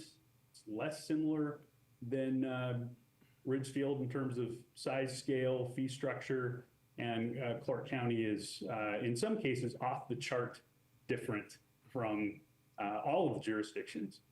So when in doing this comparability analysis, we looked at fees from other jurisdictions and we analyzed what kind of the average is between those and where Ridgefield sits relative to that average. So because of these differences, there is what's called skewness in the data. So if you have a small sample size like we do here, we're looking at 6 data points, and one is significantly higher or lower than where everyone else is, then it pulls the average down or pushes it up. And so that's something to be mindful of when you are looking at an average. In some cases, we didn't do an index point against the Ridgefield fee because there just wasn't a direct comparison to those other jurisdictions. And so with that, if we go to the next slide, you'll see the structure of that analysis, again, showing the current fee. You'll see the 100% cost recovery data point, and then you'll see the comparable index point there. So for example, annexation notice of intent, current fee is $450. The comparable index is 548. The 100% cost recovery level would be 577. And so you can kind of go through and look at each fee and see how it compares on that basis. Next slide. So the next data point we add into the analysis is the recommended fee. And so when we're looking at the recommended fee, that's derived from a composite of the market comparability, that's that index point, and the cost of service. And we look particularly at Battleground and Camas because they're so familiar, so comparable to Ridgefield. So when we are looking at this data set and we're recommending a particular fee, it might not be at that 100% cost recovery level. It might not be close to the index. And that's because we're looking in particular at Battleground and Camas and seeing where Ridgefield should sit relative to those 2 jurisdictions. Beginning in 2026, the city will annually index fees based on inflation, and this is per a policy adopted by the City Council in 2024. And so the next slide shows this analysis in the report, again with the current fee, 100% recovery, you see the index fee, and then you see the recommended fee. And so again, that annexation notice of intent, we're saying recommended fee should be about $500, and that's because Battleground and Camas are similar. And you'll see that kind of propagate through the remainder of that analysis. Next slide, we'll look at a few project examples and do some comparisons. So in this analysis, we're looking at a single-family residence, about 2,400 square foot home, 1,000 square foot garage. It's got a covered porch and patio. And we're looking specifically comparing the plan review and building permit fees across these jurisdictions listed here. So Ridgefield, you see the current fee at $47.70, the proposed or recommended fee for this project on the basis of that blue column on the prior slide would be $62.76.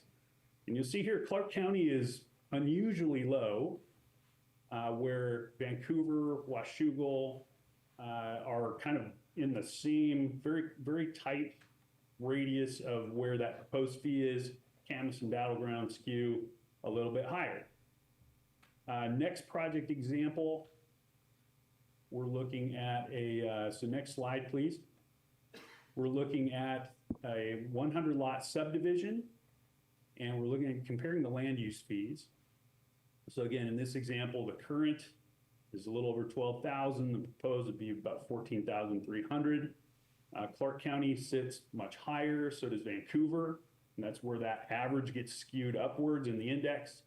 But Washougal's about 15,000, Camas 18,000, Battleground a little below 16,000. So you see, even with the proposed fee bumping up from 12,000 to 14,300, Ridgefield is still very, very competitive. Next slide.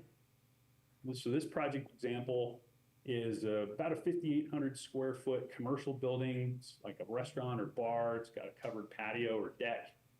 And so we're looking again at land use fees, comparing land use fees and the plan review and building permit fees. You see Ridgefield currently would be for this project about 14,500. Proposed would be 16,500. You see Clark County and Vancouver are both sitting right about the same at almost 21,000. Washougal a little bit lower at 13,900. Camas closer to Clark County and Vancouver at about 20,000, and Battleground at 16,000. And so with that, next slide, we're looking for direction. We have some questions and discussion, of course, but we're looking for direction on the cost recovery policy for myself and staff to work to prepare the fees to bring back to you on February 27th. I will hasten to add here that in the stakeholder interviews, one of the main points that came out of that, which I emphasized last time, was that developers are most concerned about processing time and not as much about the fees. I mean, the fees are important. They are a driver of cost, but process delays and timing delays, working with a building inspection department that is under-resourced and isn't as able to be as responsive, that delay drives much more the cost of development. Developers mentioned they are pleased with the process improvements and the overall service they've received from the city of Ridgefield, and especially improved coordination with engineering over the last few years.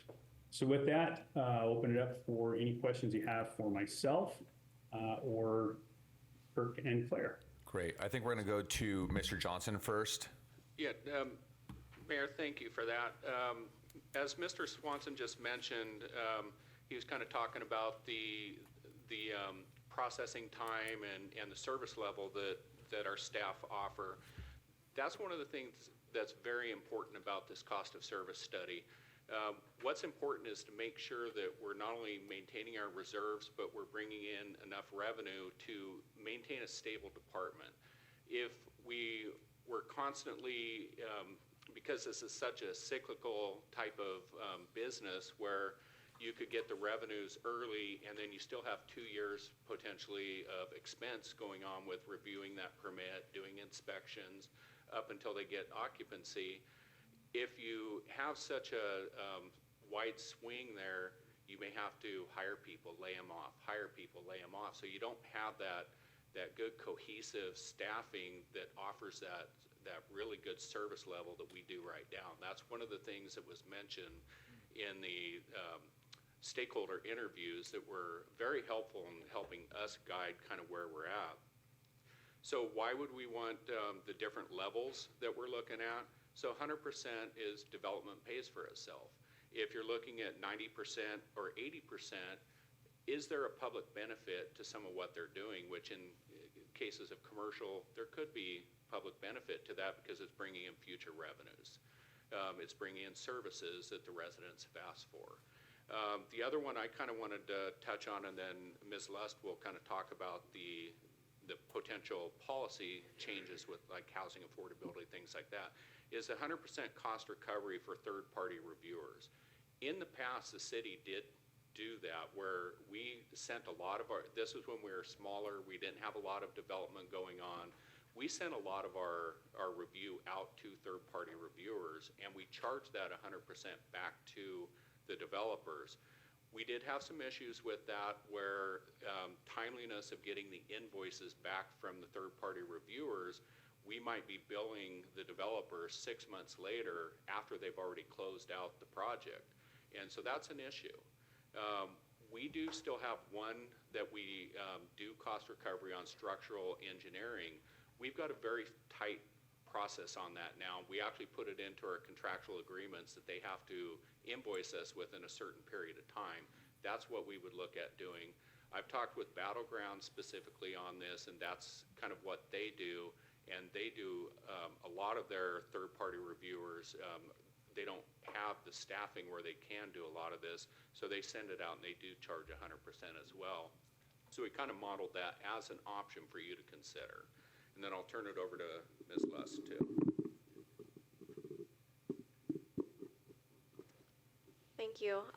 I just wanted to touch on, before council's discussion and questions, the topic of affordable housing, which came up in your study session last month, and looking at ways to associate potentially fee reductions with development of affordable housing. Mr. Johnson and I and Mr. Swanson as well have talked through this and really see that as a program that would be on top of this fee schedule update. So the fee schedule would be set where the fee schedule is, and then we could potentially offer programs for fee reductions for specific types of projects. And there are plenty of jurisdictions in Washington doing just that. We see examples of jurisdictions offering reduced or waived land use application fees and or building application fees for projects that include affordable housing with a variety of different conditions. There are jurisdictions that say, okay, you get these reductions if the units remain affordable for X number of years, say 30 years. There are other ones that say, okay, you get these reductions if the affordable housing units are built by a 501c nonprofit, such as Habitat for Humanity.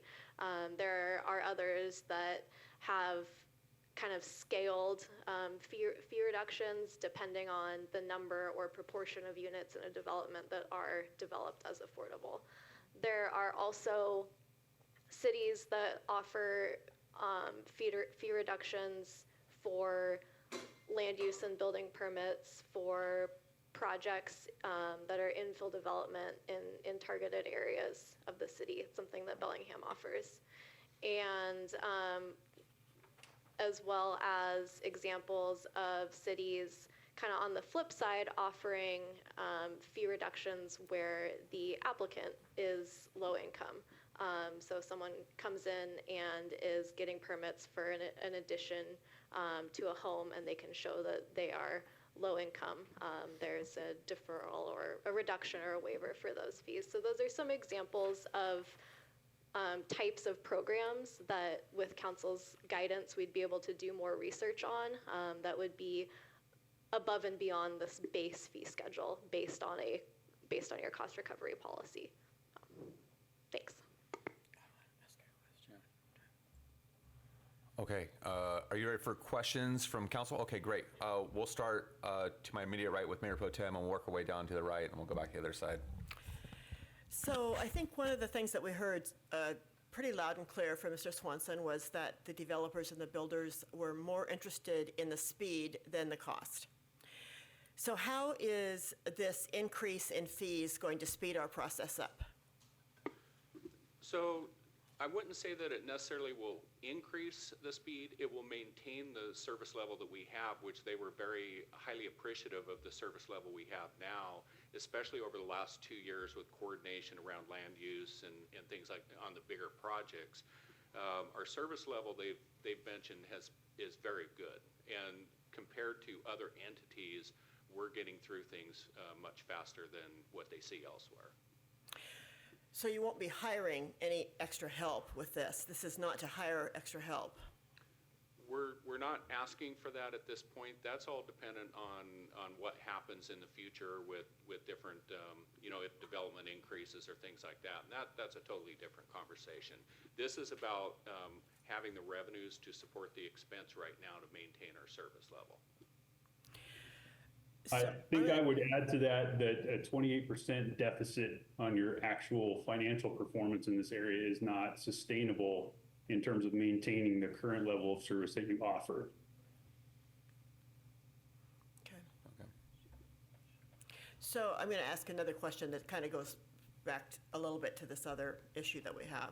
So do you think that any of the issues that we have with some of these problems with some of these developments that might be built on property that's not the best come from sending any of these out someplace else for review other than doing it in-house? I'm talking about in the past, because this obviously was done over 10 years ago, but I wasn't here and I don't know what went on, but I just keep having this question in my mind about how some of these things got approved.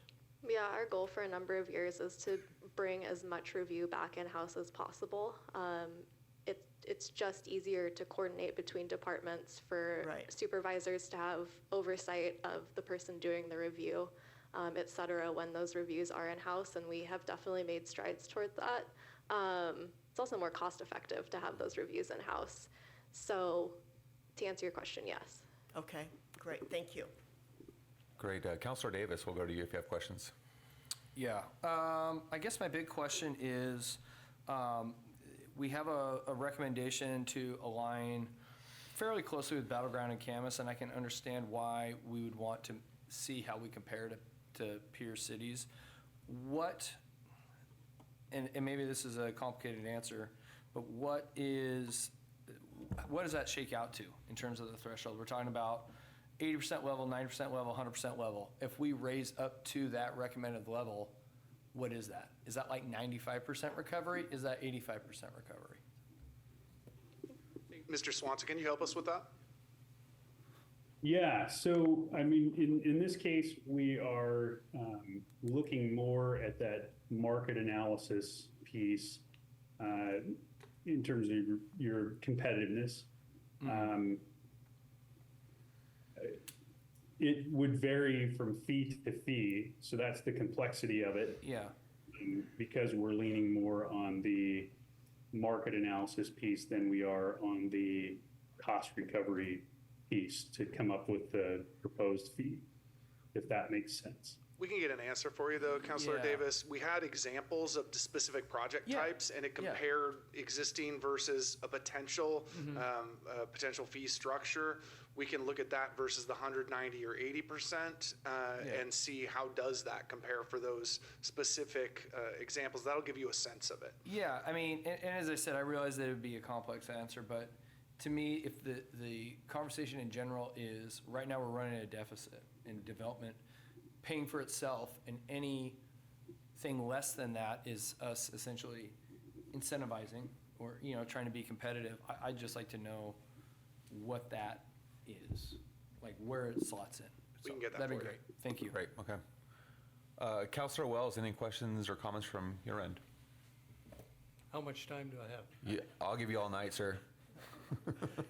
No, first comment I'm going to make is Claire has done a really good job working with the development community and addressing their concerns to help speed things up in the department. Far as what was said earlier with the developers, money is not the thing that really concerns them. Yes, it does, but time is way more important than what the fee is.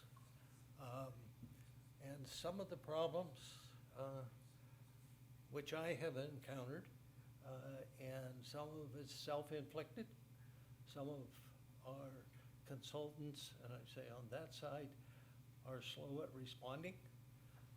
Back to some of the questions that the city has thrown out.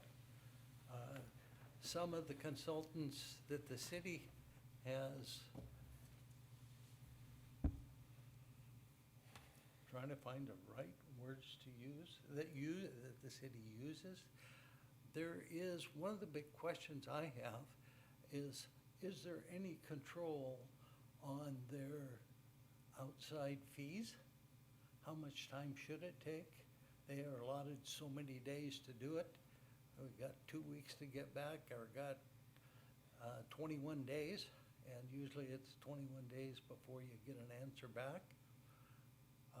One of the things, and I'm speaking for myself, one of the things we've encountered was it went back to we answered them, it went back to the consulting engineer of the cities, and they come back with the same question again. And part of it was liquefaction and that is, if you have an earthquake, the ground turns into jelly. Ridgefield does not have a problem with liquefaction. Woodland does, and that, I've got emails where that came back 3 different times, trying to get them to address that. Even the planning department said that's not an issue. But some of those things we need to, I'm getting a chance to air some of my concerns. We need to turn around and keep those outside consultants accountable. You know, if we were doing it a little more in-house, then we can talk, but with the outsiders, that's one of my big concerns. But like I said, the fee schedule, it's not one of the main issues. All right, Councilor Favela, we'll go to you. Yeah. For the cost recovery, I think we have 2 conversations going on at the same time. One is about timeliness, which is a separate issue than the cost recovery, right? Raising these costs has nothing to do with the timeliness of anything. That's a separate issue. Okay.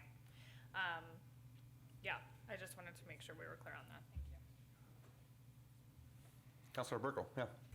I guess I'm going to be repetitive, but from my recollection of meeting with the outside service, the thing that resonated with me, the cost was less of a concern than time. I'm just wondering, and I think I did hear the answer, we are up to speed regarding our surrounding neighborhoods, communities, regarding turnaround time? Regarding both turnaround time and cost, turnaround time, yes, I've received a lot of anecdotal feedback from our customers that we're performing better than other jurisdictions, and that they've been able to establish a good working relationship with our staff to do things correctly but also efficiently. And then, as you saw in some of the project examples before you this evening, we are also more than competitive in terms of cost. I think Mr. Swanson mentioned at the start of his presentation that we could achieve, if we went to 100% cost recovery, we would still be right about at the same level as our peer jurisdictions in terms of cost on average. Thank you. Okay, I have a couple of questions too. First, related to that, the comparative jurisdictions we look at. And I know that, like, it was presented that we look at those as a comparable model, but are those also, like, I'd be curious to see, like, is there in something like this, like a best-in-class model that we look at? So not necessarily like, hey, this is what other people are doing, so let's do it like them, but what is something that we can do that would be best in class? How do we do things better? Mr. Swanson, could you help with that one? Yeah, I mean, I think first, you're looking at the market factors and how you sit relative to the environment that the activity is going on in. There's no benchmark necessarily out there for what's best in class because it varies by community. And so probably the best way to determine if you are hitting that benchmark for best in class is to do what we've done and talk to stakeholders, development stakeholders, and get a sense of where are the points of friction in our jurisdiction relative to other places that you do business, and identify potential improvements. And the feedback that we heard is Ridgefield's doing very, very well in terms of meeting and exceeding expectations. So it's not so much the fee structure that we're looking at, it's more like how our best-in-class model is just the quality of service that we provide and the speed of which we can do that. Is that correct? That is correct, yeah. In terms of fee structures, they're all fairly similar. Yeah. Ridgefield is actually quite detailed in some areas, and I looked at other jurisdictions locally there, and they're missing some things that I know they have to do in their process at some point, but they don't show up on their fee table. Okay, great, thank you. And I'd like to turn the discussion over towards different reduction categories, and I realize there's sort of two different parallel tracks here. The way I understand it is residential and commercial. So when we look at residential, are there incentives, are there reduction categories we can look, like you mentioned this, I think Ms. Luss is talking about how we can reduce some of those fees for more affordable housing. Is there a best-in-class model for that as well, the things we look at? And I heard you mention Habitat for Humanity or nonprofits, and that's appealing to me, but I'm curious about broader than that. Yeah, we can do more research on that. A lot of the research I've done so far is through MRSC, looking at what programs other jurisdictions offer for affordable housing fee reduction. Again, that would be a subsequent step. I think what we're hoping to achieve over the next couple meetings is to set our baseline typical fee schedule and then look at adding programs on top of that to modify for certain types of projects or projects in certain zones, et cetera. Yeah, okay. As we're setting the basic fee schedule though, and if we're anticipating any sort of reduction categories, do we need to account for that in that baseline fee schedule? Like, would you set it differently if you didn't know there's gonna be reductions? Because some of that is going to be unknown as to how often that's going to get used, you would generally not integrate that into the baseline fee structure. You would assume it as a general fund expenditure, and an easy example of that is that there already are reductions that are available for downtown redevelopment for fees, and those fees then, that comes to council. And so the reduction in fees comes to council, and then council makes the determination as to whether or not that is something that is that is an investment that is worth making. So ultimately, there are checks and balances to that, where you would generally have somebody come in, file it as an application, and that application for reduction could either come to council or it would have specific objective criteria that we would expect to then be covered by the general fund. Okay. And then like shifting over to commercial then, I guess, is the potential reductions or and like that, is that like kind of looking at, again, economic catalysts or those types of designations, or is it just kind of reduction in fee, just knowing that they're going to be putting back into our local economy? Yeah, really for us, it would be the economic catalyst, and that's something that would come to council. As far as the public benefit part of it, we did also with all of the entities that we looked at as comparables, we checked with each of the entities. The only one that does less than 100% cost recovery as a policy is Vancouver. And they have very specific reasons and also specific areas that they look at for that public benefit. The ones that are most comparable to us, Battleground, Camas, they do 100% cost recovery, and then it would be on a program basis that they would look at for any type of public benefit, such as affordable housing or the catalyst or downtown redevelopment. Gotcha. Okay, great. Thank you. Council, any other questions or comments before we move on? Okay, and we'll see this again potentially on the 27th? Yes, Ms. Luss will bring that back. I'll actually be out of town, but one thing we are looking at is what level of cost recovery, what is the policy that you would like us to bring back to you at that time? So Okay. we are looking for that input. Gotcha, okay. Tonight or like at? Tonight, yes.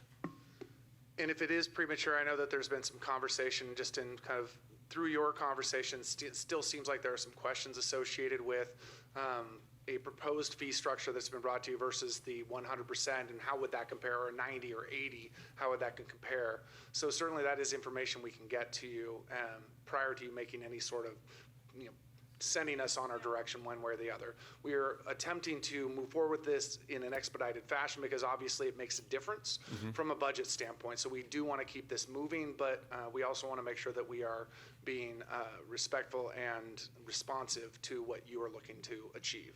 Okay. Council, any input on that, I guess, before we move on, as far as the fee structure, or do we just want to look for more information potentially?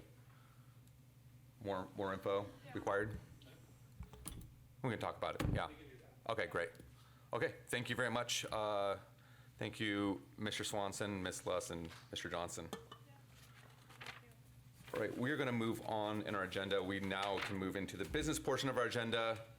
Mr. Mayor, Yes, sir. I've got a comment. Yeah. I have to leave now, so I hate to get out while you're in business.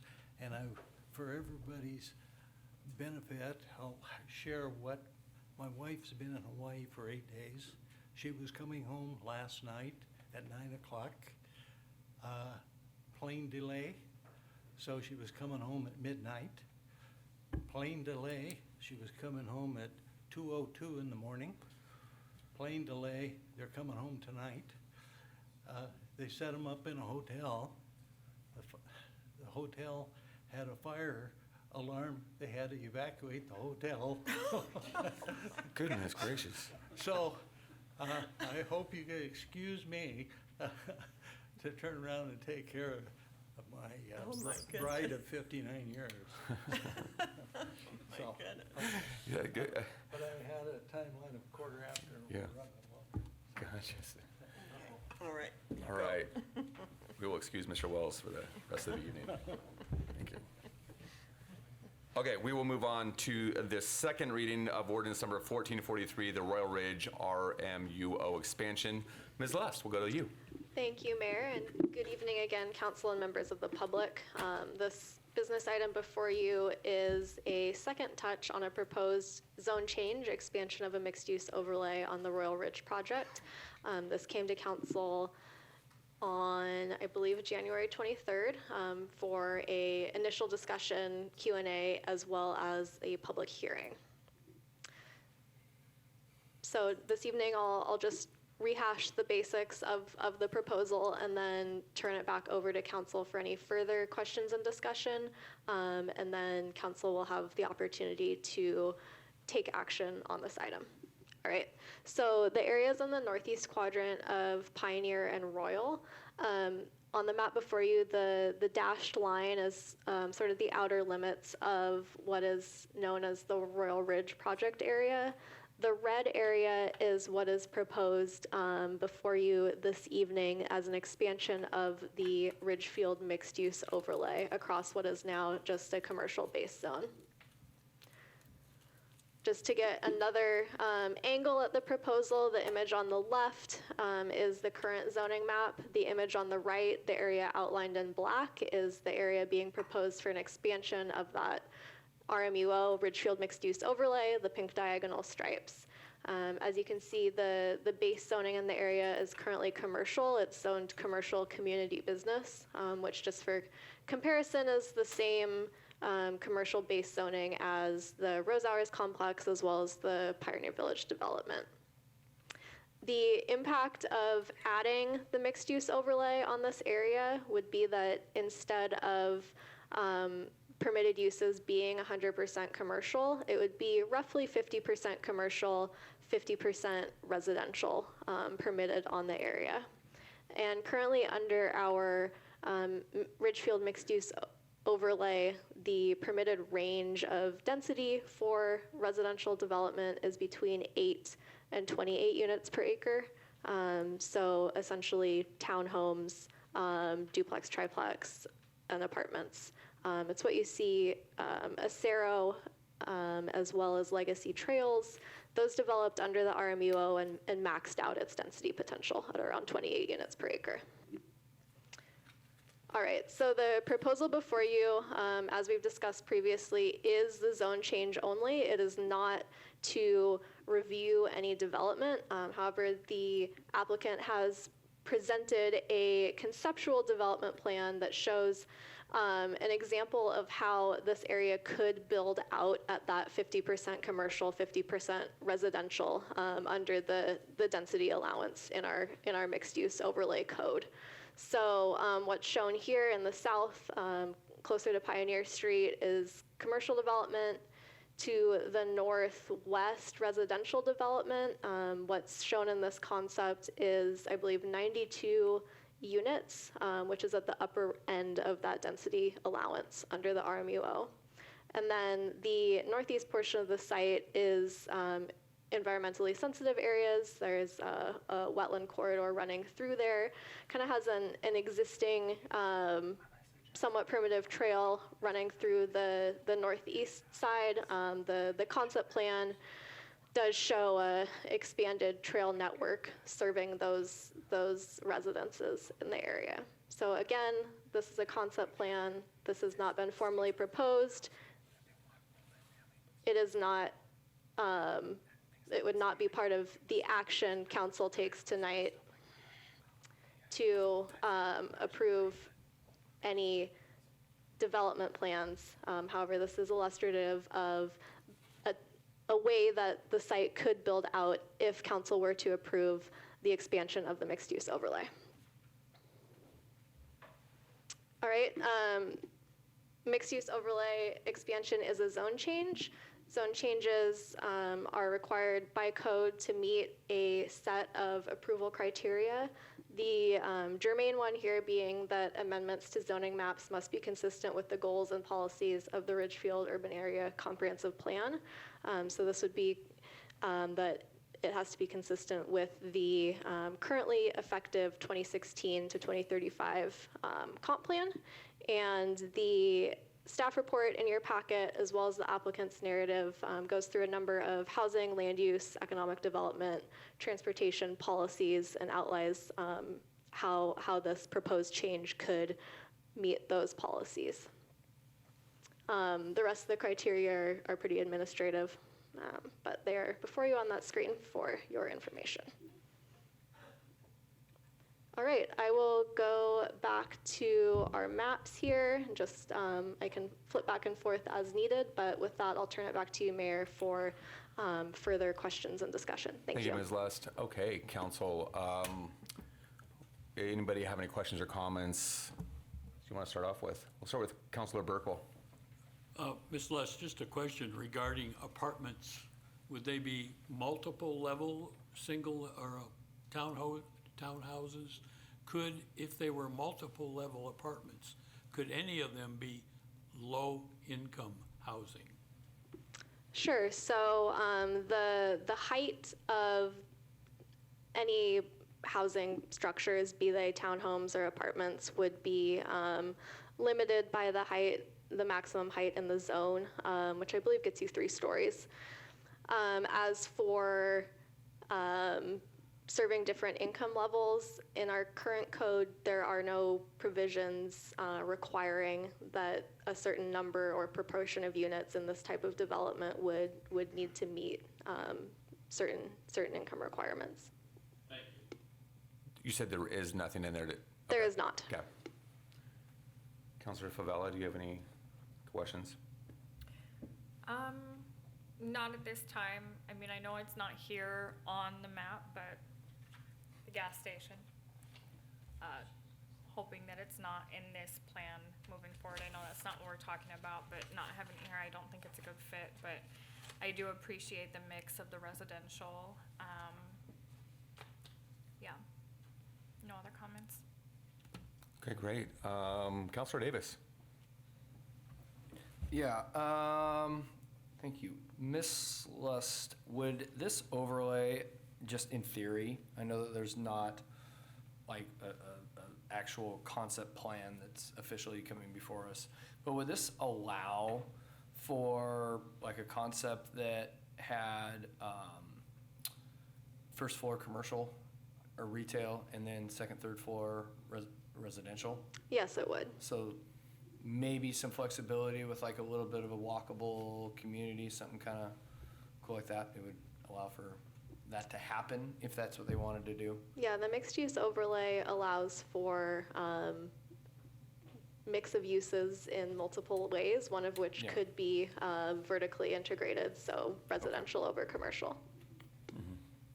Okay. I would also like to say for the record, I hope they maintain the trees. I run by those trees. They're nice, big trees. I hope that whatever plan comes before us maintains the trees. Great. Mayor Pro Tem. Yeah, I would love to see us ask to have some affordable housing, mixed in with this apartment complex. That would be a great place to be able to put some in if we can.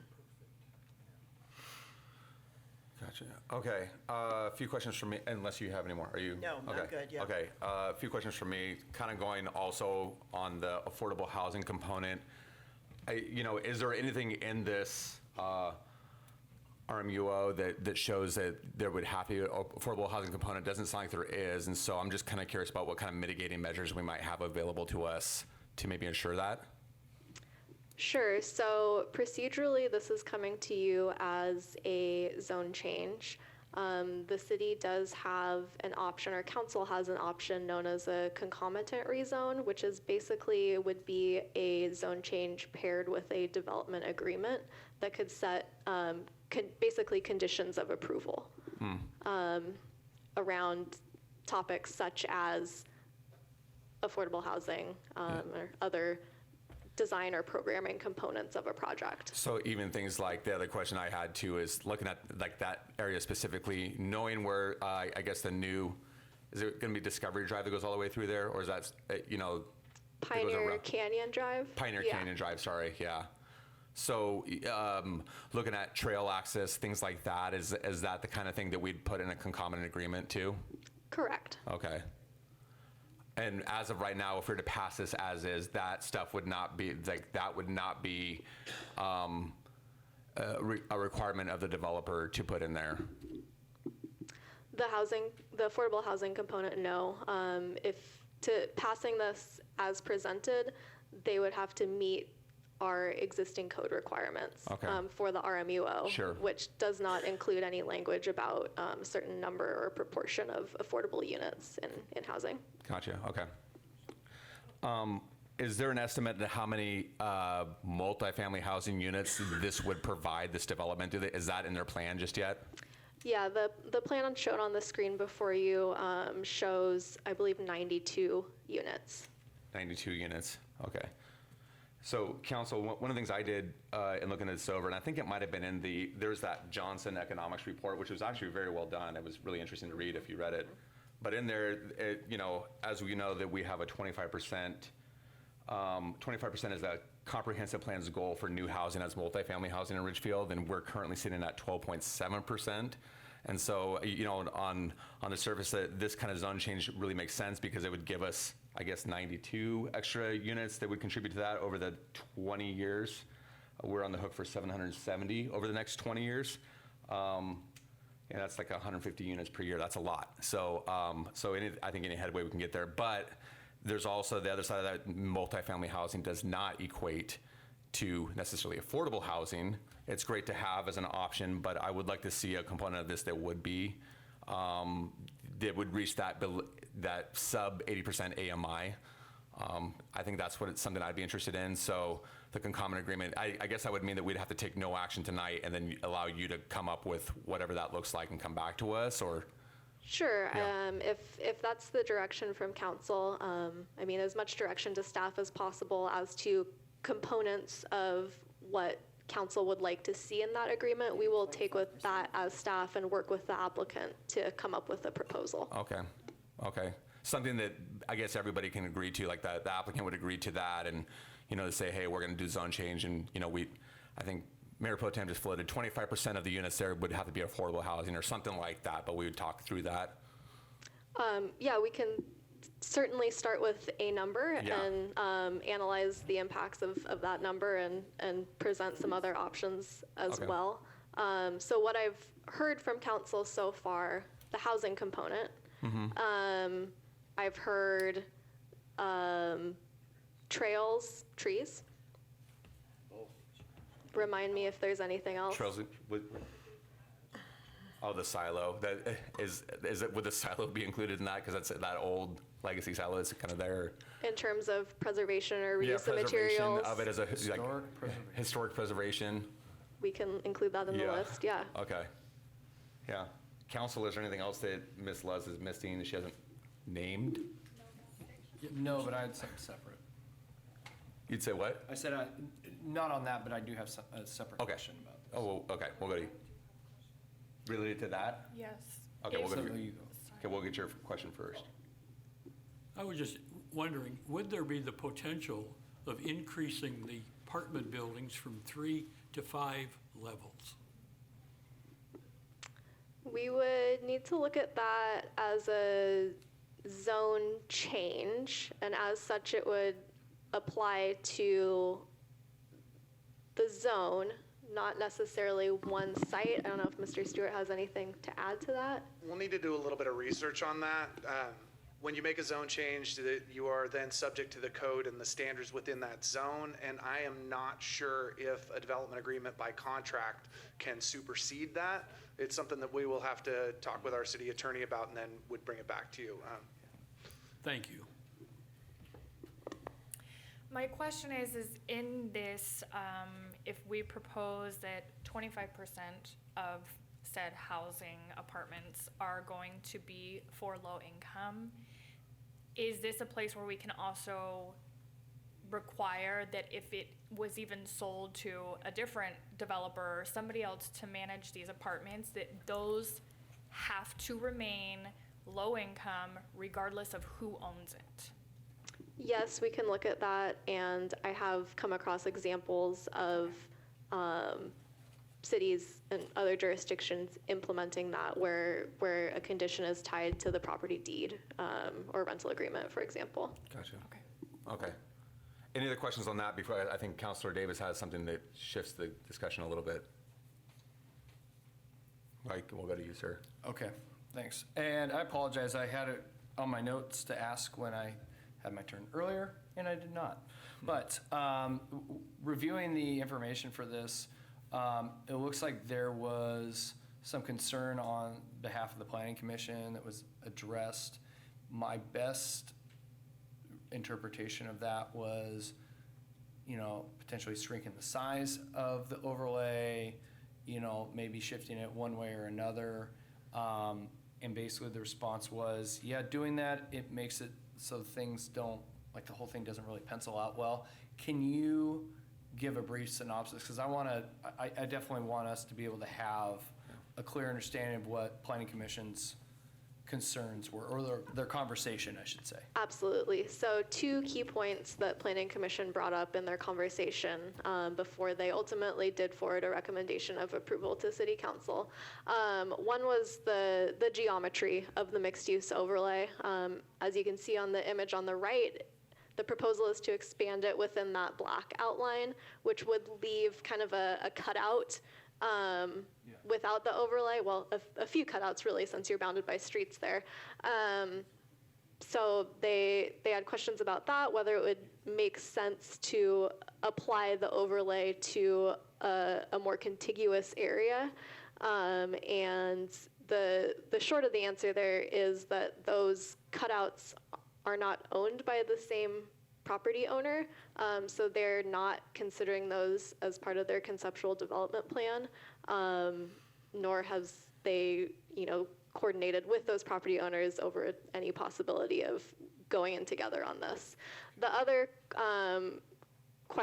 concern that Planning Commission has was by pulling the mixed-use overlay down to Pioneer, is there a risk that residential could develop along Pioneer?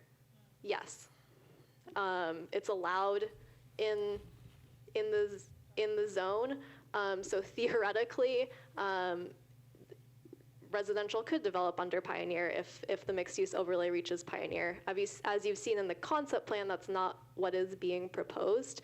And if council was to move forward with concomitant rezone, that early concept planning is something we could certainly cover as well. But those are the two topics that Planning Commission discussed over, and hopefully that answers your question, but I can fill in more if needed. That helps. I just, I think they do valuable work, and I just want to make sure it's being considered. Thanks. So you're saying that that is something that can be addressed in the concomitant rezone, like having, or not? It could be something that you address in the zone change. So it would be outside of the frame of a concomitant rezone. Concomitant rezone is a contract between an applicant and the city. If you were looking at, like, for example, expanding the RMUO to include the area north of the subject properties, but just south of the existing overlay, that would be a zone change. You would just do that. Now, could you do that as a concomitant rezone as well? Yes. It would take conversation with that property owner to say, are you interested? I see, yeah. And are you interested in fulfilling the same conditions? Okay. And so it's possible, yes. And we could certainly, if council is interested, we can certainly at least reach out to the property owner in that area and assess whether they are interested in the application of the overlay and if that conversation is worth having. That is something we could certainly do. Okay. Okay.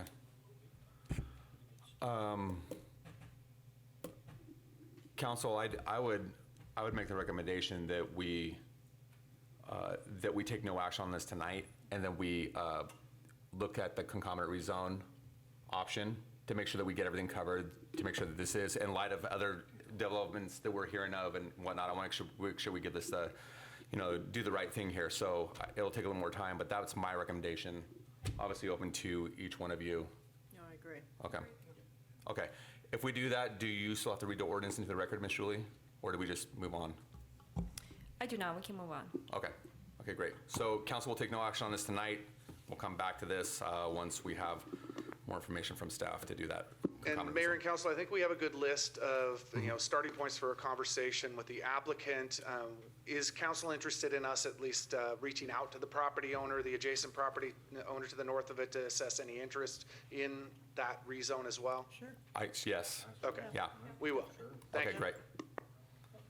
Thank you. Okay, moving on. Our next item of business is the approval of Ridgefield Heights Phase 3 final plat. Ms. Lust, over to you. Thank you again, Mayor. This is, of course, your second touch on this topic as well, but I will flip through our introductory slides for context again. So Ridgefield Heights, located south of Pioneer up Berksinger Road. This image shows where all 5 phases are located. Before you this evening is Phase 3 only, which is in the southwest portion of the site along 10th.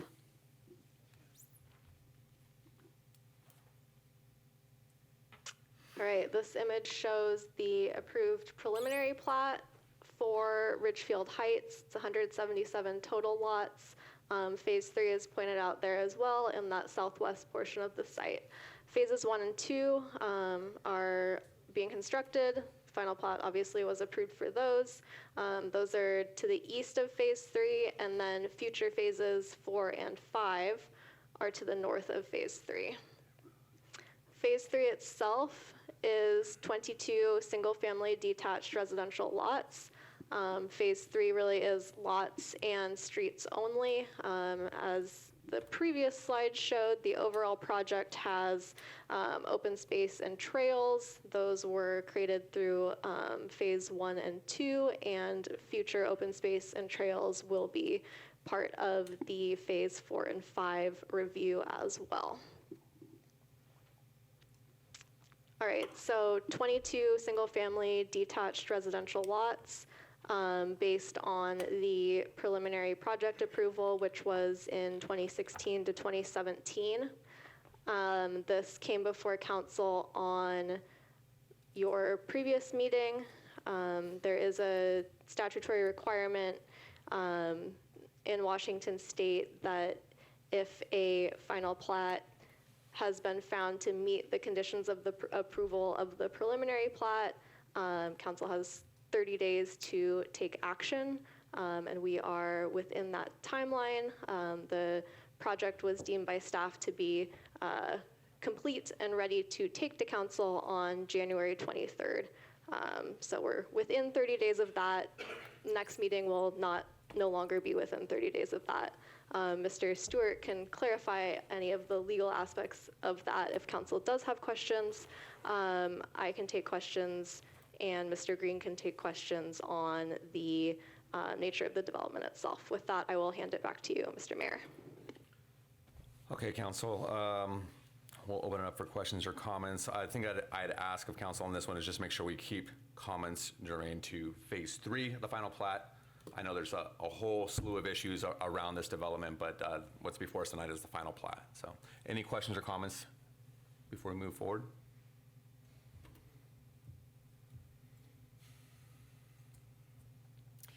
With this phase, only this phase, nope. Okay. Anybody else? Okay.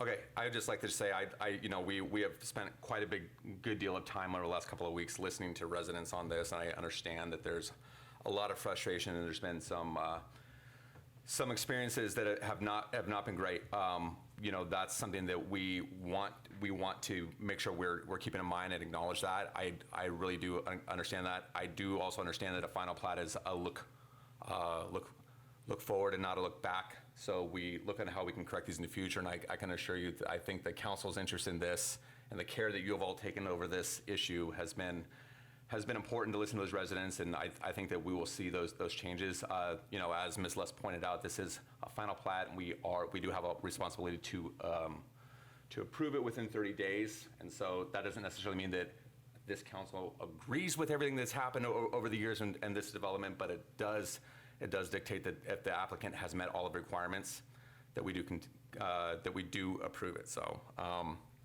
with that, if there are no questions or comments, I would ask for a motion.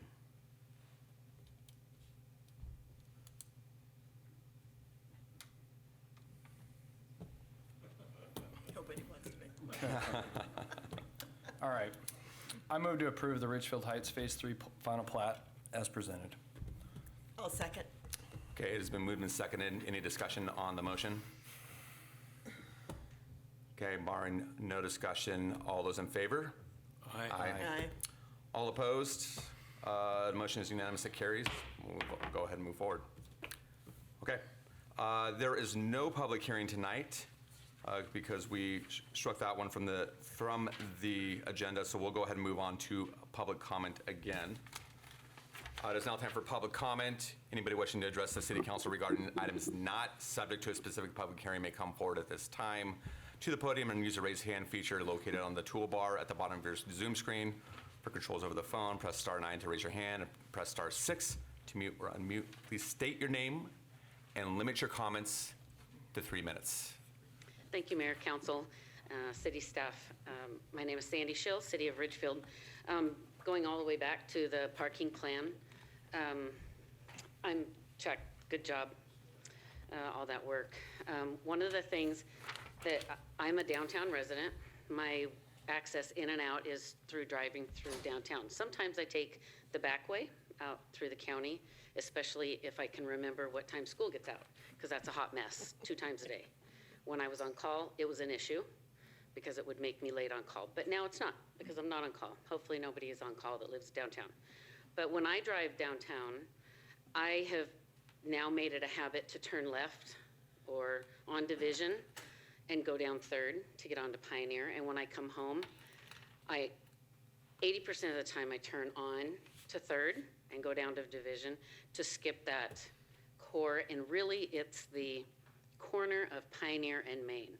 And so in this structure, the way you're looking at making 4th a one-way, I understand that. I mean, I've pulled out on 4th when I've left the school and thought, well, I'll poke my nose out and hopefully somebody will stop.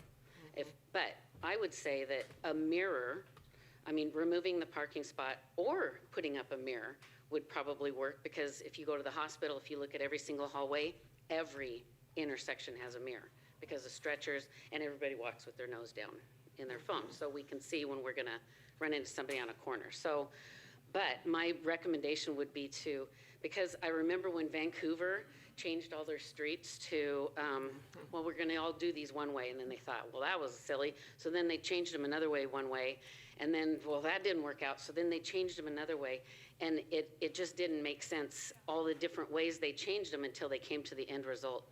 I would look at that corner, and I've always been a proponent of making that corner of one-way and Pioneer a one-way. So when you get down, you can only turn right, only one way on Main, either, I don't care if it's north or south, but because of the safety, when you go in or around that intersection, no matter which way you go, it is unsafe. There's people coming out of the hardware store, out of the liquor store, out of the ice cream shop. It's the highest trafficked area in that intersection, the convenience store, and you know what I mean, City Hall, that one corner. I don't mean make all the streets one way, but you would get your angled parking. Councilor Davis, absolutely. Any ADA parking spot needs to be an angled spot. And as far as the charging EV units, you will never find a charging station on a frontage road. I am a car charger. I don't know how many of you have an electric car, but I would say put them somewhere else. Look up your charging stations before you purchase them. Blink is terrible. ChargePoint is the most reliable. But the people who are using the one at Davis Park right now camp out on it. I think they charge all night. So a charging station's not gonna improve your parking. It's gonna make it worse. Thanks. Thank you, Ms. Show.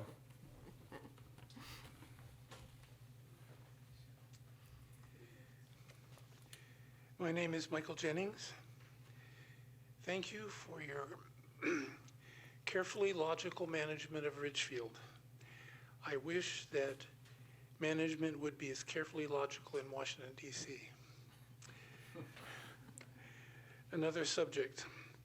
It seems to me that it is necessary for Ridgefield city managers to give attention to the enormous increase of traffic on Pioneer Street that will occur when hundreds of cars are going to the offices that will be built by the Port of Ridgefield on the Columbia River floodplain. A third subject. The new dentist in Ridgefield seems excellent. Some dentists care for patients in a way that maximizes their profit, but is not good for the dental patient. This dentist seems excellent. Thank you, that's all. Thank you, Mr. Jennings. Hi, I'd like to speak about the arrogant attorney that spoke here in front of you. It wasn't her whose windows were vibrating like a bass drum. It wasn't her whose concrete was dropping down on the side of the house. And I hope that you guys get to keep your trees that we didn't get to keep. It's all nice and well when it's not happening to you, but when it happens to you folks, it's a different story. You guys need to understand that. We're paying the bills, and now I have to sit up here and listen about all the low-income housing. Those monies will be taken from us, paying the taxes, and given to people that you want to have come in here. That's glorious. Make them sit by your house. But those people have been wasteful and irrespective of the people in the city and the residents that are there. And the city's let us down. You told us 35th was going to go through in the library. Several of us were there. The city let us down.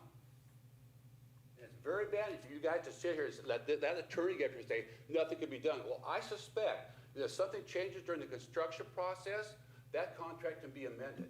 But I'm disappointed in the city of Ridgefield not taking care of the residents that have been here before all these improvements come along.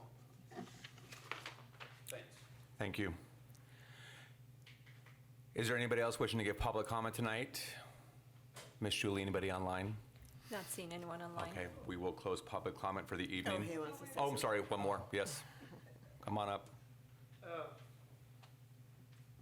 Oh, it's on, good. My name's Kurt Weiss, live off South Royal Road. In regards to the issue with the streets, has anybody thought about say a temporary traffic signal that during those peak hours the signal is activated and the buses, the parents, everybody can move in an orderly fashion. And then, you know, certain times of the day it happens, right? Then you turn it off and it's not a problem for people who get around the city. So that's just something I thought about. Thank you. Thank you. All right. Any other comments tonight? Seeing none. We'll move on. We'll move forward to council and staff reports. And so we'll do council reports. Councilor Burkle, start with you. Thank you. I attended the town hall meeting, which was held by our U.S. Representative, Glusenkamp Perez. She acquired a building that sat 58 people, and I would suggest, and I'm not a very good crowd estimator, maybe I could get some help, I would say there were in excess of 200 people showed up. We couldn't get in. I managed to work my way to the front door, where I was able to hear some things. One of the first questions she was asked was about her Bible practice with other representatives, and she answered that she is a Christian. She was then asked about immigration. She likes TPS, which is temporary immigration status, that allows certain foreign nationals to live and work in the U.S. On the interstate bridge funding, she is ensuring funding will move forward.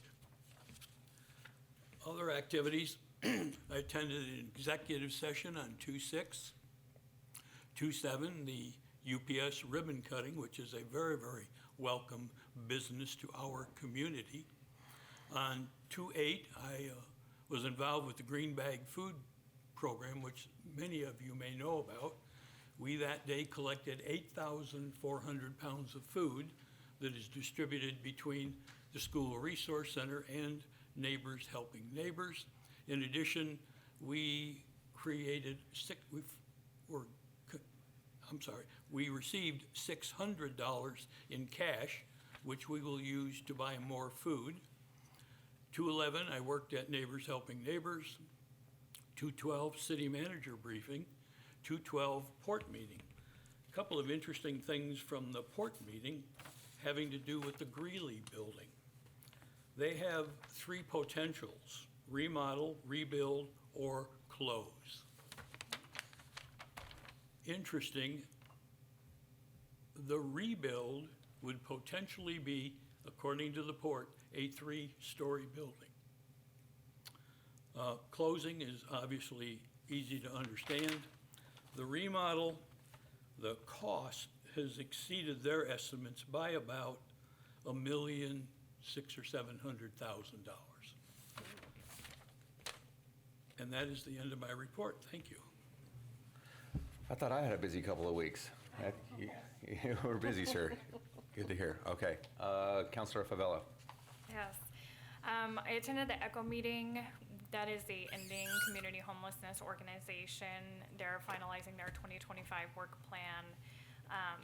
It was interesting. Ridgefield does not historically have a high homeless population. The ECHO meeting is really looking at all of the cities within Clark County. The two largest reasons for homelessness is cost of living and domestic violence situations. Most of these are women and children that have been removed from their home, or they cannot obtain a protection order sufficient enough for their children and them to return back to their home, so they have to secure other means of living. We had the fire commission meeting, but it was canceled due to weather. And for the residents that here for Ridgefield High, this has just been so many comments, so many conversations that are happening, and it is heavy on me. This is, I truly feel for everything, and there is nothing that I can do to change it. We cannot go back in time, and it doesn't help you in this situation. It doesn't take away the agony that y'all have endured during this time and the countless conversations you feel that are falling on deaf ears. I have come out to the neighborhood. Mr. Burkle and I have come to visit. I have been through many times since then in the last month driving through. I have probably asked Mr. Stewart more questions than he wants me to ask, and Mayor as well. Just making sure that I have full clarity on this development that has been in the making way before my time here. The entire council has asked plenty of questions looking into it, and I just want you to know that even though they're like, we don't have a magic wand, we can't take it away, that we are listening to you. And I know it may feel like we are not, but I can assure you that we are listening. And even though the changes are not happening as fast as you want them to, and if I were in your situation, I would want to see things changed immediately as well.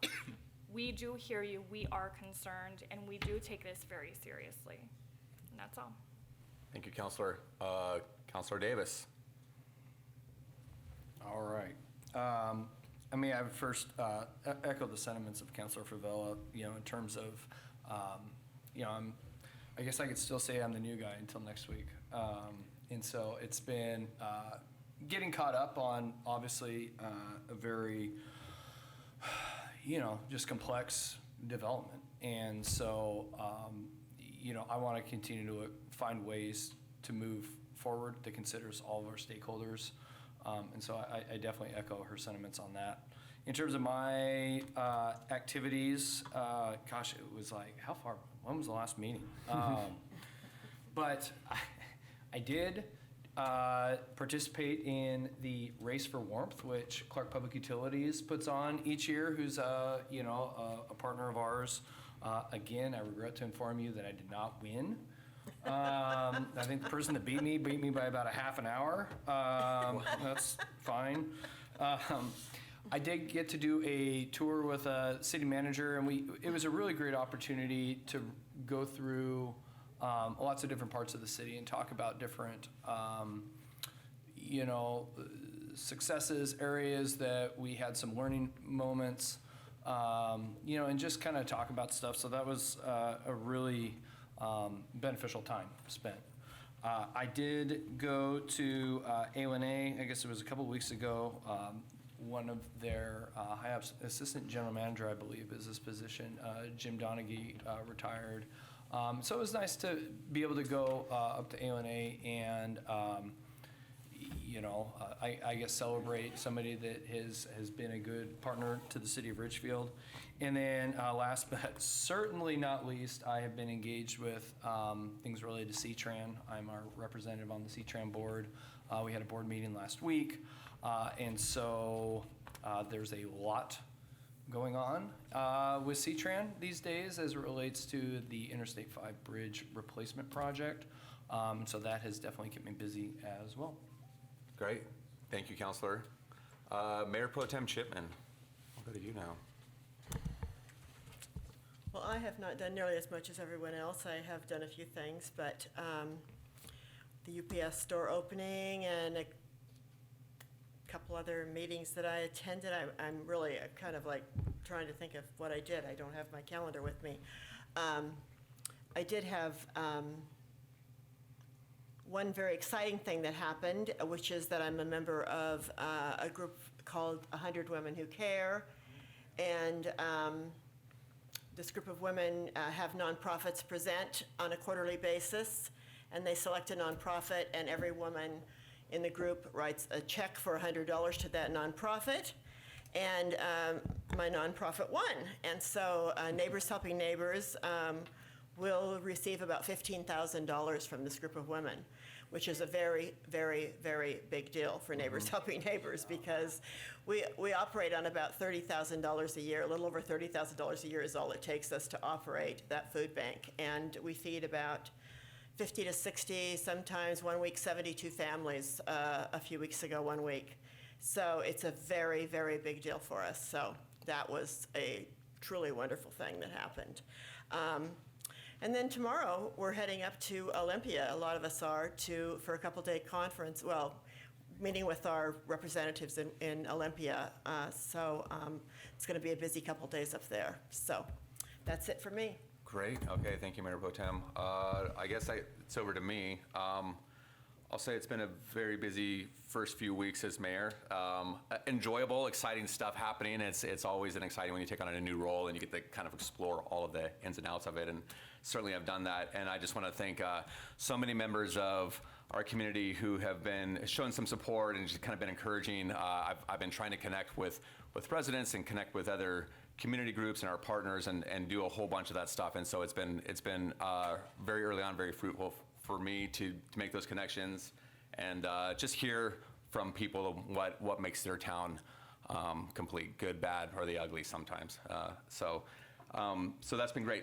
One of the more interesting things is joining the Urban County Policy Board. This is a regional board that is headed up by the county. What we do is we look at different projects. One of the things we're looking at is community development block grants. These are projects that you can apply for federal money for. Different jurisdictions, every city usually applies for a project. Usually goes to like a low-income area and how you can improve your infrastructure in that and in certain ways. And so that was a great thing to jump into almost right away. I even got to chair the meeting because I joined and I was the only other elected official at that time. So that's how they do it. They throw you in the deep end of the pool and say, "Here, run this thing." So, and I did, but we got to hear all of the project proposals. Very fascinating. Ridgefield actually has a proposal of our own. This would be for the area by Main and Maple. There's some sidewalks, some drainage, stormwater. A whole bunch of improvements are going through there. We're making about a $400,000 grant request, and so we'll be scoring those over the next, I think, what is it, Mr. Green, like a couple weeks? You and I are scoring this week. We're scoring this Yeah. Friday. They're due March 3rd. Yeah. Yeah, so we'll be doing that and hopefully identify some great projects that will hopefully receive that federal money to make a difference in their communities. Also, just as a part of the gig, it's I've been meeting with a lot of other elected officials. Those conversations have been around everything from the Interstate Bridge Replacement Project, which is very top of mind to a lot of local jurisdictions right now. If you're following the news, I think there's a lot of questions about some of the financial components and light rail and all of that. I think from our position here in Ridgefield is just we recognize that there's a need for a bridge. There is a need to see this thing keep moving forward and also make sure that we do the right thing by our taxpayers, because there's going to be some valuable tax dollars when this is a very, very, very big project. And so we'll be having a lot more discussions in the coming weeks about that, especially Councilor Davis and his role in CTRAN, and as we can have those meetings. And the other conversations are really about our comprehensive plan and our land use alternatives. We didn't discuss that tonight, but it's a big topic of discussion. I've had meetings with several county councilors and other elected officials as far as other mayors and whatnot about what is the best way forward on that too. So more to come there, but it's been an exciting couple of weeks. And then also just going to Olympia this week. Mayor Pro Tem mentioned that several of us will be in Olympia the next couple of days, advocating for our legislative agenda and hopefully getting some good time in there and have a successful trip and be able to come back and say, hey, we made some good headway to hopefully get some state funding for some valuable project here in our city as well. And then lastly, I just want to plug this week on Thursday evening, we do have an empty chair here up on council. We're looking at making an appointment. And so we will be having a candidate forum for those council candidates. We have a good pool of applicants we were able to select from. And it's going to be interesting to see. So this is your opportunity. We've heard a lot over email over the last couple of weeks about our performance as a council, what we're listening to as neighbors. And I would say if this is something that is concerned to you about how this city is performing, then definitely please come to this, because this is your opportunity to weigh in on who will be representing you in the city. So, but it's been great meeting so many representatives. Oh, it's going to be at 6:30 p.m. right here. 6 p.m. Don't be late. Especially your candidate. Yeah. Okay. That's all I got. Mr. Studar, turn it over to you. Thank you, Mayor. Mayor Pro Tem, members of the council and the community. Just a couple of things. I did want to make sure that we plugged the event on Thursday. Thank you for doing that, Mayor. Also, we're accepting questions right now for the candidates. We're taking those questions in, and then we'll disseminate them down just to make sure that there isn't 10 people asking the same question. So we'll disseminate that down, make sure that we get a good variety of questions asked and answered from the council applicants. So that's the first thing. Second thing, just following up on a lot of the conversation earlier.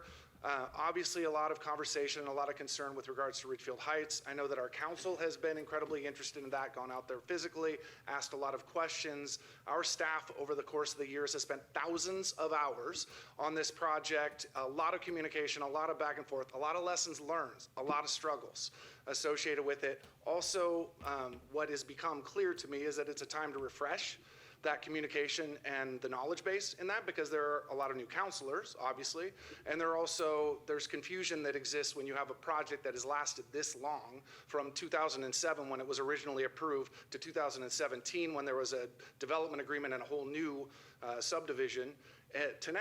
So, which is another 8 years later. So there's a lot of time that has passed.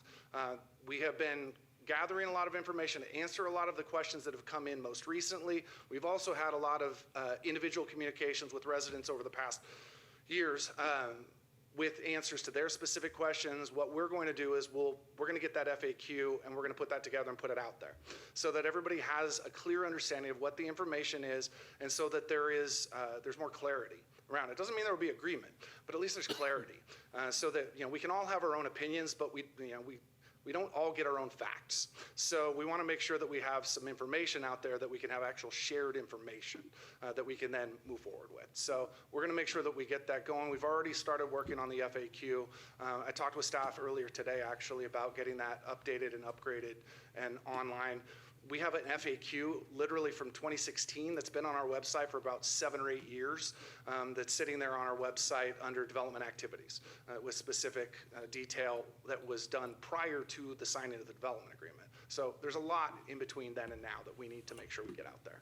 So we're going to be working on that, and so that you all have it as council members because you've asked the questions, as well as the residents who obviously care about it as well. Great, thank you, I appreciate that, and I think we'll look forward to that, all of us, so. Of course. Okay, over to you, Mr. Green from Public Works. Yes, thank you. I want to give a shout out to the operations maintenance street crews. They spent a lot of time last Thursday and even Friday trying their best to keep our roads open, and they were very successful in what we call our Priority 1 and Priority 2 routes. Those are our major routes that we really need to keep open and operating. And they focused on those and got us through it. And you might have seen a photo of the plow that had all the handprints on it that's covered in snow. That was one of the plows we had out on the street, but they spent a busy couple of days last week. Great, okay. Mr. Johnson. I do not have anything else tonight unless you have any questions for me. Council, any questions? Okay, we'll move on. Ms. Luss. Nothing else for me, thank you, Mayor. Okay, Ms. Not-Naris. Okay, and we'll go to, is Ms. Parker online? I am. Okay. I'm just trying to get myself unmuted there. There we go. Hello. I don't have anything to report tonight. I'm just happy to answer any questions and glad to be here. Great. Thank you, Ms. Parker. Appreciate that. And lastly, we'll go over to Lieutenant Andrew. Nothing to report, thank you, but I can answer any questions you may have. Okay. Comment from Mr. Brookwell. I would just like to compliment one of your officers. I would like to compliment one of your officers. There's a lovely video of her sledding with kids. It was absolutely terrific. Oh, I'm familiar. We were all up there, and I was like, I am not going to be the one going down that hill. Well, I just thought it was terrific, so For thank sure. you. Yeah. You bet. Officer Debiak. Yes, Officer Debiak. Yep. Okay, great. If there's no other questions or comments tonight, this meeting is adjourned. Thank you.